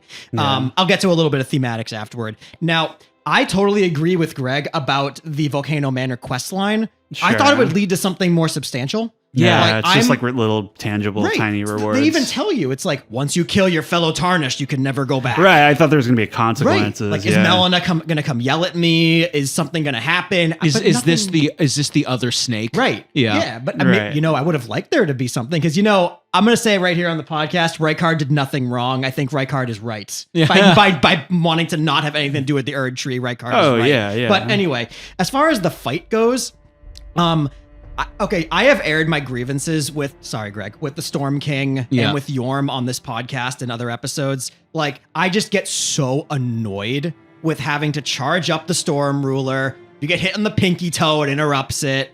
Oh, he moved a centimeter out of the way. You missed. Now you got to charge it up again. See, that was a big problem with Yorm, but I think the first one, you didn't have to charge it up, right? I don't even remember. But you can still, he can still just go off screen as you're firing. It's like, oh my God, it's so annoying. They gave what's it called? The Great Serpent Hunter Spear. Mm-hmm. They gave it a moveset where the other ones don't have movesets. They basically have one, you shoot the white light, that's it. Sure, yeah. In this, there's running attacks, there's rolling attacks. They all shoot the same white light thing. Yeah. You can charge it and hit. So I think for me, that makes the fight a little bit more engaging and less annoying than something like Storm Ruler, because you can actually vary up your attacks and not just sit there and do the same thing. That's true, yeah. So I'm not saying I love the Rykard fight. I'm not saying that at all. But I'm saying I like the way they handled the way the weapon moves mechanically than they've done in the past. And also a fun thing too, if you use the Mimic Tier Spirit Ash in that fight, you have two Spirit Hunter Serpent Hunter spears. Oh, so you and your Mimic Tier are both just firing the things at them, which is pretty cinematic and cool. But that's all I have to say about Rykard. That's where if you play the game like I did, you lose out on those moments. So we're gonna get up into the mountains here with the mountaintops of the giants. I'd say this is the nicest to look at of all the areas, right? Like, it's pretty. I might agree with that. Yeah. But we have kind of seen this type of area before in Painted World and Dark Souls 2 and kind of another snow area, I did find it kind of interesting that they're finally doing like a Land of the Giants that's all the way up in the north, like they always wanted to do in Demon Souls. Yeah. And even the area boss, the Fire Giant, is a discarded concept from that era. Cool. And I thought he looked exactly like Ares from the first God of War. Like, he looks identical. That's cool. I thought for the most part that fight was very kind of tedious. And I felt like a lot of the boss fights in general this game, I was just like staring at a pair of legs. Yeah. It's just gnashing like the dragons and all that stuff. And like, I don't know. I think at this point I was pretty checked out. But I don't know. Fine. I'll jump in about the mountaintops. This is probably my least favorite area in the game if we're talking about the big areas. Sure, it's like pretty to look at, but there's nothing really added to this area. Yeah. Every enemy is a rehash. There's nothing new here. Right. And it's I'm like, ugh, okay, fine. Like, the Tyrannodogs are back. I was like, oh, I thought those were a Caelid thing. Why are they back here? Yeah. No, and I have weird... I was talking about the aesthetic inconsistencies, and it's like, so that is, I guess, one way of making it feel like a contiguous world. But I don't know. I kind of agree with you that there wasn't a lot of unique stuff. The Fire Giant was boring. I thought it was kind of overly tuned. You get into like the consecrated snowfield and that stuff. Yep. And eventually you get to the Halig tree. Everyone's favorite. So these are both, they look nice. Halig tree is very, interesting colors, stuff like that. It's one of the nicest to look at, I thought. But these are 100% like run through areas. Like, like the fishing hamlet in Bloodborne and a couple in Dark Souls 3, where it's really just not that worth your time to grind through these enemies. There's a lot of like tough ones clumped together, and it's just, this is a fucking waste of my time. You know what I mean? And it's when you finally get to the final boss of this area, which is one of the few that I just didn't beat at all. Melina, did you guys both beat this character? Yep. You did? Oh yeah, for sure. All right, so yeah, this might be one of my least favorite boss fights in FromSoft's FromSoft's history here. I don't know, man. Like, she just had so many attacks that I'm just like, how am I supposed to know this? What am I supposed to do here? So I consider myself very patient. There were a lot of tough bosses that I eventually triumphed over, like the putrid Crystallians, where they throw 3 of them at you and they're all do scarlet rot damage. I figured it out in the end. Yeah. This boss, so in the beginning I was like, okay, this is fair. You know, this is I see, you know, it seems pretty tough, but I think I can do it. So she has she's kind of like a Valkyrie looking character. Yeah. And she will drain your life, I think, is it only if she hits you? No, that's why this boss battle fucking blows. It's because even if you 100% absorb her attack, she still recovers HP. Okay. So if you stand there and block, she will still heal. As long as she makes contact. If she makes contact with you, even if it does no damage. Okay. Oh my god. And there was also a recent bug where even if she was swinging her sword at all, she replenished her HP. Yeah, that was. I hope they patched that. That was pretty bad. So, you know, I made it to the end of the first phase. Actually, I did pretty well because I was rocking with a couple of good weapons, and then she does the inevitable second phase, which is very cool looking with the butterflies and stuff. But now she does scarlet rot damage, and I was like, nope. Let's just move on. She basically turns into Alexia from Resident Evil Code Veronica. Oh, wow, good comparison. Yeah, no, I struggle to believe that this was tested at all. I don't think this is a late game area, to be sure, but I have no idea how a lot of this stuff, I think, even with because she can drain the health of spirit summons as well. She can. Yep. So I don't know what the fuck is going on with this boss. And it's like she has some anime movesets, or like she's swinging a million times. Well, the Sonic the Hedgehog move, where you apparently have to differentiate between that Q and another very similar Q. No idea. Where she is going to attack you. You have to deliberately run away instead of dodging. Yes, I know exactly what you're talking about. And I was like, okay, they're just playing a little joke on me at this point. You know what I mean? Yeah. It's an optional area, whatever. Didn't do it. She's easily the worst of the demigod bosses. Oh, sure. Easily the worst one. Didn't care for it. So we're getting into the finale here. All right.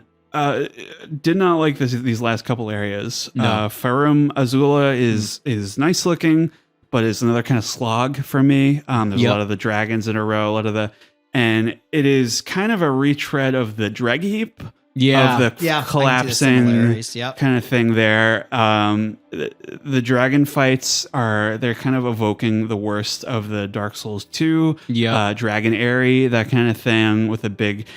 dude, if you think I'm going to dick around and sit there and fight like the skeleton beast men at 140 hours of playing this game, you're kidding yourself. I'm blitzing it through there. And that is a problem that I have, where I think they just don't have, like, all these, almost every time, they have these late game areas that are just a slog. And I'm struggling to think of the ones, you know, Bloodborne, I guess, kind of has some decent later game areas. Dark Souls 3 has some decent late game areas, but it seems to be a common point of struggle. And you just think at like 7 times. I know. They would figure it out. Well, they repeat the same thing, right? So they repeat the same poor end game every time.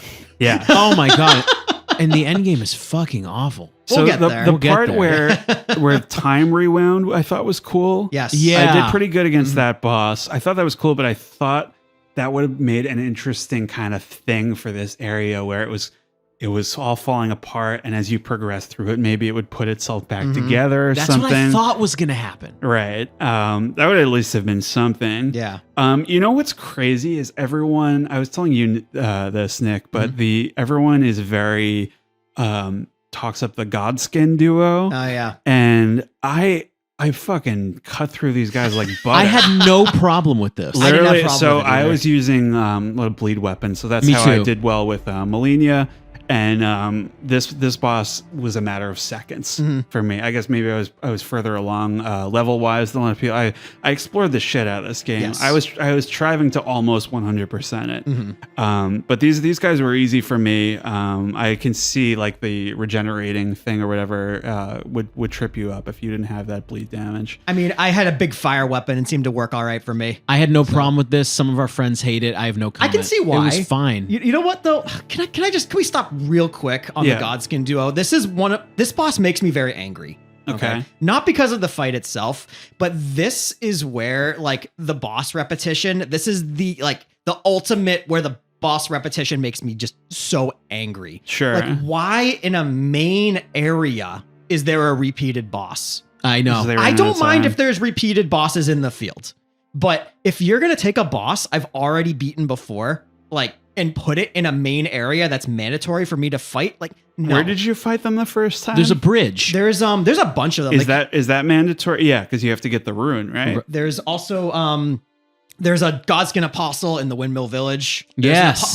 There's a noble in Volcano Manor. There's an apostle where in the basement of the Kaled Tower. Well, there's a ton. There's Yeah. in Ray Lucaria, there's Loretta, and then you fight her again in Yeah. Haligtree. Yep. I guess Yeah. it's an optional area, but still, But like there's that's what makes me mad. You know, I've already seen this before. Don't repeat it I into know. a main area. Yeah. That makes me mad. Sorry, little rant over. I'm good. I thought I actually wasn't too bothered by Malekith. I actually like Malik. It's I thought fine. it was I kind thought of it cool. was fair. Yeah. I thought it was Uh, kind of a cool fight, honestly. I didn't struggle with it too much. Yeah. I think it's kind of cool. You have like a little sub quest. I guess he's like the Nito Mhm. kind of this Mhm. game where you bring him whatever. Mm-hmm.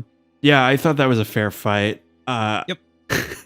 My Uh-oh. notes here, I have City of Ash. Come on, man, have a little shame.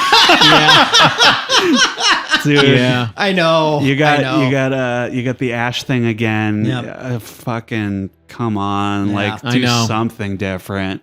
You fight. I didn't even talk about Gideon Ofnir is a Yep. boss here. He's an NPC for the majority of the game. He's kind of one of the quest givers At the round table. tells you all these different things about where to find the bosses, etc.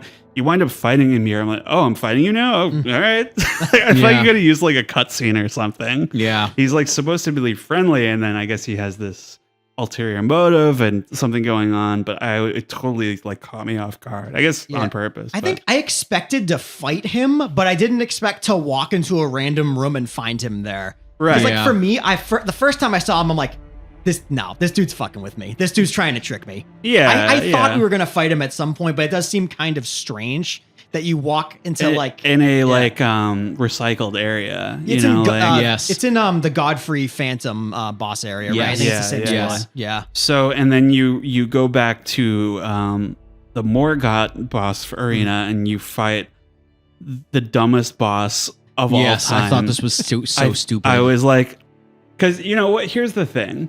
I'm totally for, messing around with tone, taking chances, making some interesting stuff. Mhm. But this boss was like, it was such a joke. It was so like, and I realized how many like annoying grabs are in this game, Mhm. and that's like so frustrating to me when you can't do anything. It's like, oh, well, I guess I was in that completely ubiquitous, Mhm. ill-defined zone where they Mhm. can grab you and take away almost your entire health bar. Yeah. I also thought like this is one of the moments because we're way close into the game here. Yeah. This is one of the bosses where I thought the voice acting was bad too. I thought, is this boss funny?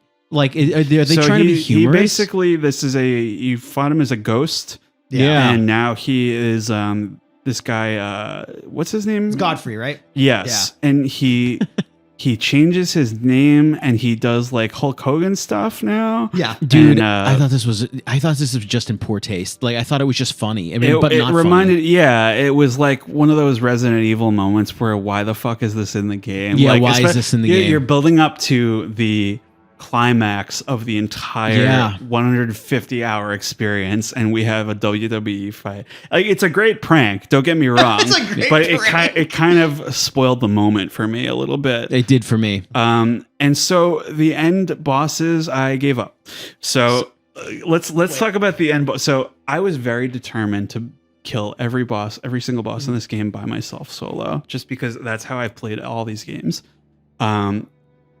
I was at this point where I had just somehow defeated Hulk Hogan, and now I'm getting into this. I messed around with this one and Molina. I went back and forth a little while for a good amount of time.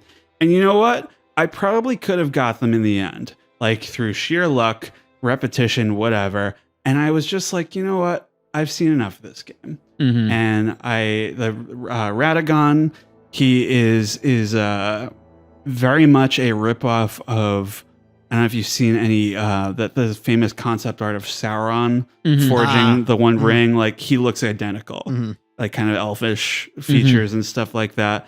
And he has all these AoE attacks, and I was just like, oh, I'm tired. I'm tired of this game. And I think I saw a glimpse of the one after that in the donkey video, the alien. Dude, can I please talk about this? So go, you take this floor here, please. I didn't experience this myself, dude.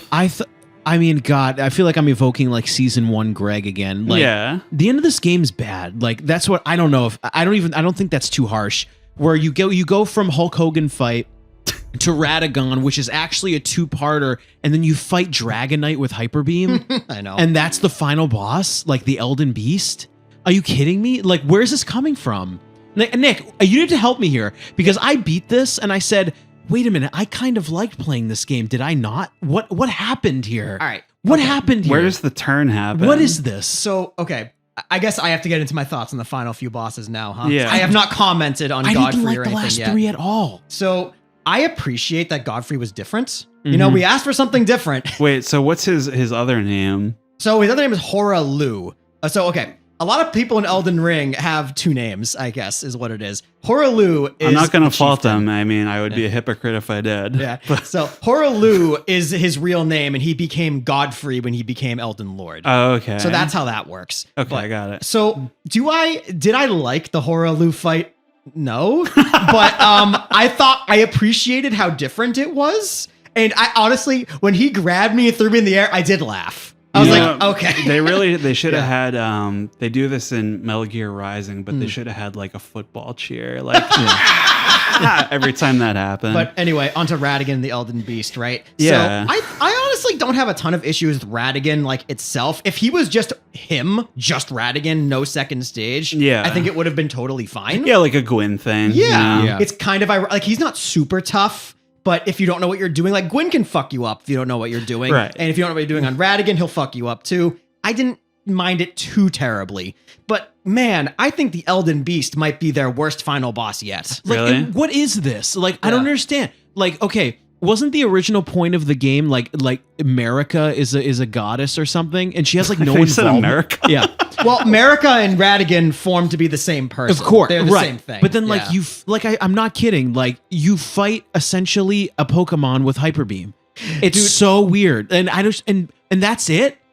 Like, that's it. Go ahead. I'm like, I want you to continue. I'm so close to making my final rant, but I want you to take this first. I'm so close. I just I obviously didn't experience any of the endings. I know there are multiple sort of paths you can do, and I thought it was, I mean, I think if anything, I would have done the star ending. Yeah, the Space one. Oh, that side quest is hilarious. Cool. Yeah, but there's a lot of different ones. I don't know if it ties into your enjoyment or lack thereof of the end game at all. If you want to talk at all about what you had before and the endings. I mean, do you want me to talk about my ending if you want? Okay, I need to. I feel like this is gonna be my last opportunity to say this. So I'm gonna say it.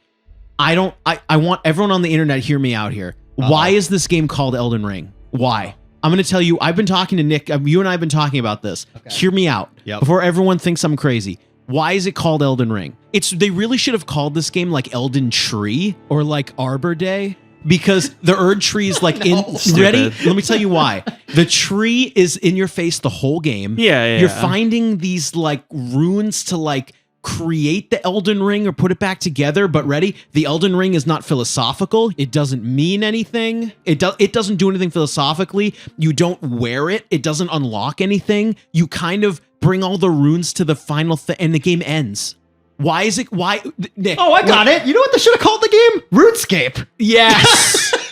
Now, here's the thing. I'm not like Nick and I are laughing, but like I'm kind of not joking. Where the whole game is about the Erd tree, but like you don't do anything with the Elden Ring. It doesn't. Why is I don't understand. Like, but so to me, the Elden Ring was like this game's like Triforce, I guess.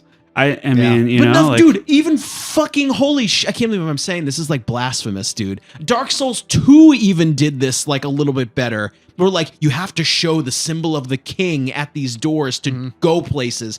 I thought you were gonna put the Elden Ring back together. You were gonna wear it, and it was gonna unlock something, and you were gonna like go to the moon or something, and nothing fucking happens. Yeah, I have a quick question because there are some things I wasn't able to figure out. Please calm me down. You know how you kill a main boss and then you get their rune or whatever, Yes. their rune fragment. Yes, But then you have to go to their relevant like tower to get the power. Yeah, and get the power. So is that mandatory to get the power or no? no, You don't have it's to. not mandatory. That's odd to me. And also, like, I thought maybe like you would need a certain amount of them to unlock certain endings. Maybe you need to kill a certain amount of boss.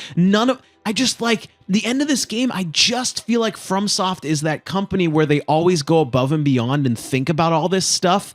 But it just, all the endings are very similar too. You just kind of get a different cutscene. Do you know why? That was another reason why I God. didn't bother with the final boss. Is like I know exactly what the ending of this game is going to be like. It's going to be maybe like 20 seconds of whatever I choose. It's going to be completely vague, cut to black, and I'll be left feeling empty. So you know, like why bother? Like I know how these games play. The Ronnie ending is like, well, the Ronnie quest, like the Moonlight quest or whatever, is really funny. I love like that. my That's screenshot really of this is one of my favorite screenshots I've ever taken. Did you do it? The What? Ronnie side quest? Yeah. Where like I was like, wait a minute, are we married? Am I getting married right now? Or Yes. did I propose? Like, what is this? But dude, like, what's the end of this game is so disappointing. Where the Frenzy Flame ending is kind of the alternate ending where you kind of like It was so funny. you kind of set the world on fire, but like all the endings are so similar beyond like a 10-second cut to black. I don't know. I wish I just had more complete thoughts on this end. There just isn't much here. So, kind of in that vein, I think we should just quickly touch on like the memorable side quests and characters that play into Sure. this, I guess. So the Ronnie side quest we're talking about, that's probably the most fleshed out one, I guess. Yeah. There's a lot of steps to it with and like all the people associated with it, like Blade. Yes. Who's the wolf. the wolf guy, E.G. the big giant blacksmith. And Celubus, I love this Celubus guy. snake, He's like yeah. just piece of shit. Yeah. He's got like all like the puppets in his basement and stuff. Fucking creepy. And I left my own sign that said "Didn't expect research." Nice. So Love that was great. The Vare, the Lampkin guy, Yeah. like he was pretty memorable. Though I thought his side quest would go a little further than it did. Yeah. Yeah, it kind of ends abruptly. I Maybe think there'll you be wind more up fighting him towards the end, You do, right? Mhm. in the Mogwin Palace. Yeah. Yeah. Apparently I was trying to look it up, but I guess Patch's side quest wasn't done. Yeah. They like added and finished it like what, a month ago or something. That was interesting. Those are the parts of the game they left quote unquote unfinished were some side quest endings. Yes. Yeah. Interesting. I don't think. Wait, was it you who didn't see Kenneth Haidt? I love Kenneth. I never Haidt. met Kenneth him. Haidt is one of my favorite characters of the whole game because he seems like very like a real person. Yeah. And he's like pretty much this weird cartoon like Simpsons character that you find in the middle of Limgrave, and he's surrounded by the little monkeys. Yeah. Yes. And he's like, I'll reward you if you help me, and he just never does. Yeah. He never Fucking- knights you, right? It's genius. And, It's a um, work of genius. You know what's one of my favorite NPCs? The invisible monkey, the tree monkey. Yeah, I liked him a Bach. lot. I feel so bad. I killed him. I'm I know, so dude. sad. Oh, really? I didn't mean to. I had the you're beautiful. I didn't mean to kill him. I love that. I remember like that was actually one of my fondest memories, like walking through Limgrave and someone screaming, "Hey, it's me. Like, what Look the over here. fuck? I'm like, is it the tree? He's in the bushes, right? Yeah, and then, you kind of blah, blah, blah. You do his side quest, go into the cave, and he like will tailor your clothes for you. Yeah. That was cute. I'm surprised we haven't mentioned Alexander yet. Yeah, no, he's great. Jar Boy. And Jar Baron, the little The Jar Baron. Oh, what's up, cuz? And I never thought those jars when we saw them in the trailer would talk like that. I think one of the positives of Elden Ring is it does retain the FromSoft weirdness. Like, the NPCs are so odd. Mm-hmm. They're odd, and I think it was definitely the NPCs were stronger in this game than they have been in a while. I agree. Yeah, I think that I agree with that. I love Gatekeeper Gostok. Yes, I was hoping we'd talk about him. Just this like little Renfield kind of character, Yes. or Igor, where he's helping I forget all these god people's names. Godric. Yeah. But he helps him with all these experiments, and then once you kill the boss, you see him afterwards, and he's just like stomping on him, and just does that forever. I'm like, love it. You know what Gostok did? It tripped me up for so long, because whenever you die in Stormvale Castle before beating Godric, he takes some of your runes. I had no idea. I thought I was tripping. I was tripping when that happened. I'm why am I losing runes when I'm dying? What's going on here? No, Gostok is stealing them whenever you die. I was like, what? That's a good idea. That's a new idea. That was cool. And I think lastly for me is Gold Mask. I like that a lot. Quest too. Where it's just he looks. I showed you. He looks just like the bad guy from Morrowind. Yes, he does. Yes. Like oh my almost god. And the final boss from Morrowind. Yeah. Right. And so what I thought was so cool is like you always just find him like pointing. Yeah. And it reminded me a lot of that. If you guys ever see that monk who is like he's always had his arm raised up, and it's like super like skin and bone now. Yeah. I was like, oh, that's pretty cool. And like pretty much everyone has their own ideas about like what his deal is. And it's just like, oh, this is this weird guy. He wears a gold mask and he's always pointing at something. And I actually don't know how that quest ends. Do you guys know how it's that a part ends? of one of the endings. You can get an ending. Really? Yeah, it's the monk guy in the round table hold. I forget his name. The wheel around his neck. Yeah, you do his quest for Gold Mask. You know what? Fun fact about Gold Mask: he has a voice acting credited to him. Oh, even really? though I don't think he says a single word. Probably a little joke. Yeah, that's awesome. And I guess, of course, I have to talk about maybe my favorite part of the game, which so in the beginning of the game, the Lampkin guy, what's his name? Vare, yeah. He keeps talking about, he's like, you need an audience with the two fingers in the central chamber. And I'm thinking like, okay, so it's going to be, you see those, the twin husks at one point in Round Table Hold. And I'm like, okay, so two fingers are going to be like these two people, like maybe a man and a woman who control everything. Like that's just like, it's like a very Game of Thrones-y thing. And when you open the door, it's literally two fingers. Yeah. And it reminded me of like Rocco's Modern Life or something. It was just one of those, completely, the desired effect was totally there. So I love that. They don't speak at all. You know, they have to be interpreted by some old lady. I thought that was a really cool thing. So I'm just going to get into final thoughts here. And we've run very long here. So it's a big game.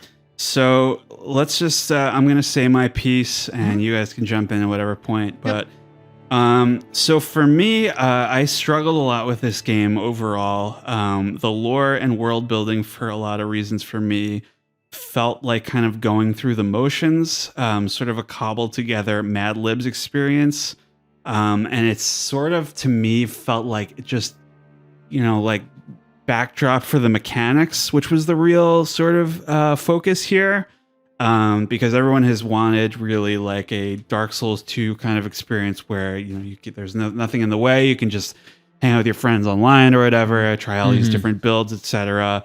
It felt all the moments where I remembered things that looked like other things, it was distracting. And it took me, so when that happens in Dark Souls, it's like, oh, that's that thing from the previous Dark Souls game. This was supposed to be a whole new thing. And like when you see like the basilisks again and like you recognize all these familiar concepts, like, oh, that's basically Capra Demon, all that stuff. It just took me out of it. I'm like, I've kind of seen this already, like I've seen all this already. when they're not ripping off like their previous games, they're ripping off like themselves, like like previous Elden Ring stuff. Yeah. I wanted to point out a contrast between the bosses of this game and going all the way back to Demon Souls. So we've got a quote from Miyazaki here about the bosses of Demon Souls. When designing the bosses, I made sure that they would be varied and exciting. I prepared different gameplay and strategies for each one so that players didn't get tired of the same fight every time. We wanted to surprise players and encourage different tactics to think on their feet. So my basic, kind of extrapolation of this quote is when you don't have this type of contrast between bosses, you have pretty much the same experience every time you walk into a boss arena. There's really no kind of irony or surprise. This is why I like the folding screen monkeys, because every time you walk into like an Elden Ring boss, you're gonna have the chorus going and you're gonna be in for like one of these like Ornstein and Smaug like all the time. I'm gonna be here for hours. You know what I mean? While most of the bosses do have a unique moveset, they are all really focused on learning the timing on their feints and rolling appropriately. They kind of borrow from the philosophy of Dark Souls 2 boss design, where you are keeping your distance or rolling through a lengthy attack animation, sneaking in a hit when you can, and restraining yourself from attacking more than once out of boredom. Many of them hit like a truck, so you also have to account for taking a sip of your flask after they run through their attacks instead of counter-attacking yourself, which makes it even longer. So, and you do that quite often. Also, like Dark Souls 2, bosses and enemies will literally reset their attack animations after clearly just like reading your input. Like it's not like an enemy looking at you. It's you press the B button and they're responding like instantly. They press their assault against you when they like the second you take out your flask, they're on you. And it's just like they're basically what I've seen a lot of online comments about this is like, well, they're adapting to their fan base. And I'm just like, when is it gonna stop? You know what I mean? Like it's reaching that kind of point where it's hardness for the sake of hardness at this point. You know what I mean? So bosses doing an absurd amount of damage, often with grab attacks, as we talked about, that take forever to play out. You just have to sit there and like, well, you fucking got me. And they take forever to play out. It limits the amount of time that you're actually spending in the boss arena. And it feels antithetical to what Dark Souls is all about, which is getting up when you're knocked down. On that subject, it feels like you get knocked down a lot, and with both enemies and bosses taking cheap shots at you while you're on the ground. So, a boss that could theoretically kill you in 2 shots is basically one-shotting you because they're hitting you when you're on the ground. You have no mashing B to get up. You can't get up. The idea that almost every boss is capable of playing games with you when timing their attack is ridiculous to me. From the demigod, the seasoned knight, the pampered lord, the bloodthirsty beast, or the alien monstrosity, they all have the presence of mind somehow to anticipate your attacks and hold off their own in kind. They all do this. The idea that the entire game was based around summoning is insane to me. I don't consider it good boss design to mash away at a boss when all their attention is focused on something else. You think about the best bosses in our favorite games like Zelda, Metal Gear, Resident Evil, Silent Hill, Metroid, Batman, Shadow of the Colossus. All for better or worse, they're designed as a conflict between you and the enemy. You learn their attack patterns and weaknesses you can exploit. It's a one-to-one thing. It feels very personal and engaging. There were a few other Souls bosses where help was mandatory after a reasonable period of study. The idea that a pro streamer spent 9 hours trying to get past Malenia's first phase alone is an unbelievable waste of time. At the end of the day, you can tell I'm reading this. At the end of the day, if a computer wants to kill you, it can kill you whenever it wants. What makes good AI and encounters is making them behave like real creatures and people. You don't want to be thinking about the fact that you're working against the computer. It feels like this game was not appropriately tested. About 90% of the game for me was tedious but easy. The last 10% is unforgivably balls hard, seemingly out of compensation for that. Like that right at that point we talked about, it just goes super high. And you know what it was to me? I felt like they were really courting like the get good audience with this one. And I didn't like it. I didn't like how that felt. It was absolutely exhausting for me. I didn't enjoy playing it. I was very much for the podcast. You know, like I said, there were parts I liked, but on the whole, I was very upset playing this game. And you know what it was ultimately is sort of an indictment of open world games in general for me, is like, it's just not a good fit for me. Like it's these flaws where with these repeat bosses and this frustrating stuff, and you have kind of, because the game is so big, probably they couldn't test everything. I think that's where it comes from for me. And I was generally not a fan of it, but you guys can go ahead. So, Nick, I'm going to let you go first. We've run very long, so we need to wrap, but why don't you go first? All right, so these are just my final thoughts on Before Elden Ring. I close it out, why don't you take a few sentences? Okay. So, Elden Ring for me, I think is... I don't have the opposite opinion as Riley, because I acknowledge pretty much everything you said there is pretty much accurate. Sure. Right?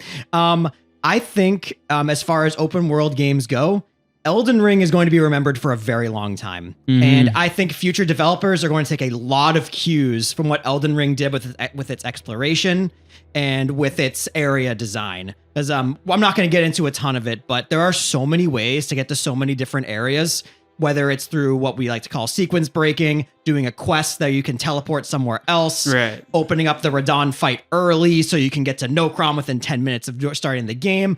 There are so many ways you can traverse this world that I think is just like incredible what they were able to do. Oh, yeah. Because like, I'm not an open world game kind of guy. Yeah. That sort of like, usually that sort of thing, the open world crafting just like makes me mad. Right. But the way Elden Ring handles its exploration and everything to do with the world itself, I thought that was a huge hit for the game. It allows you to go almost anywhere you want right off the bat, build whatever character you would like to build. I like to replay these games, so that's a very big positive for me. See, this game is like huge for like, you know, in terms of sheer scale. Exactly. So I'm just like, when am I going to replay this? Yeah. So for me, it's like, you know, when I play an open world game, I don't experience the whole thing every time I play it, you know?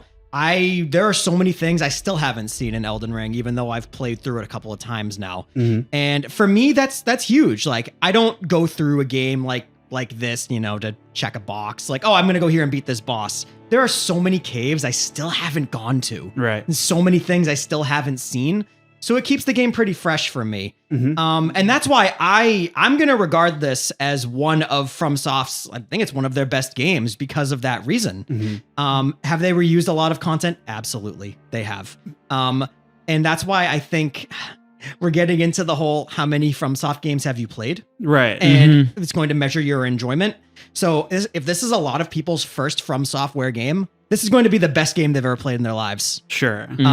For us, it's not the best FromSoft game. I think it's up there, but yeah. And I had so much fun, like talking with you two and my other buddies. Oh yeah. Like the community around the game, like me finding the frenzied flame, talking to one of my buddies, us both walking into that room at the same time, and then instantly messaging each other going, what the fuck did we just do? The three fingers. What did we just fuck up? Was one of like, it's a great gaming memory for me. Right. And yeah, the endgame bosses are fucking awful.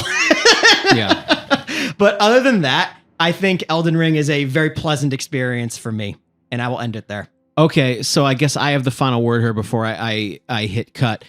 So I love FromSoft games. I've played a lot of them. Whether through Kingsfield, through Dark Souls, I've played many of their titles. It kind of goes back to the question for me of like, does Dark Souls work in an open world format? The answer is yes. Yeah. But does it make it better? No. Like for me, I think what started to grate on me, we've talked about it to death, where there's a lot of copy and pasted content in this game that does not make for a better FromSoft game. That the fact that the world design is not recursive anymore, it's more station to station, you tend to lose me a little. I still enjoyed playing the game, but like, I just feel like this is the kind of company where they're smarter than me. Like they're going to think of things that I don't. And when I was finding gaps in this game, whether it's copied and pasted content, NPCs not being aware of where I was in the quest line, that happened a couple of times. Too, yeah. That tends to bother me, and I just think FromSoft is above that kind of stuff. Like, where's the sword? I fucking have it out. Yeah, Yes, I have it. So I think I did enjoy playing it. I think the end of the game is weak. Yeah. There's a lot of copy and pasta content. I think where I end it is this game fell into the pitfalls of open world games.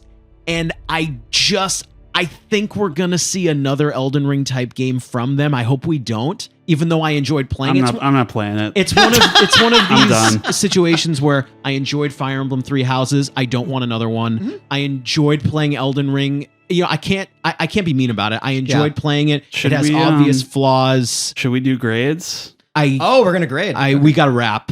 So if we're gonna do grades, we're gonna do it rapid fire. Go. I give this game a 6. Okay, I just want to say I am an intern on this podcast. My views are not aligned. Okay, just making that out there. I'm giving this game I'm giving it 8.5 out of 10. Okay. B.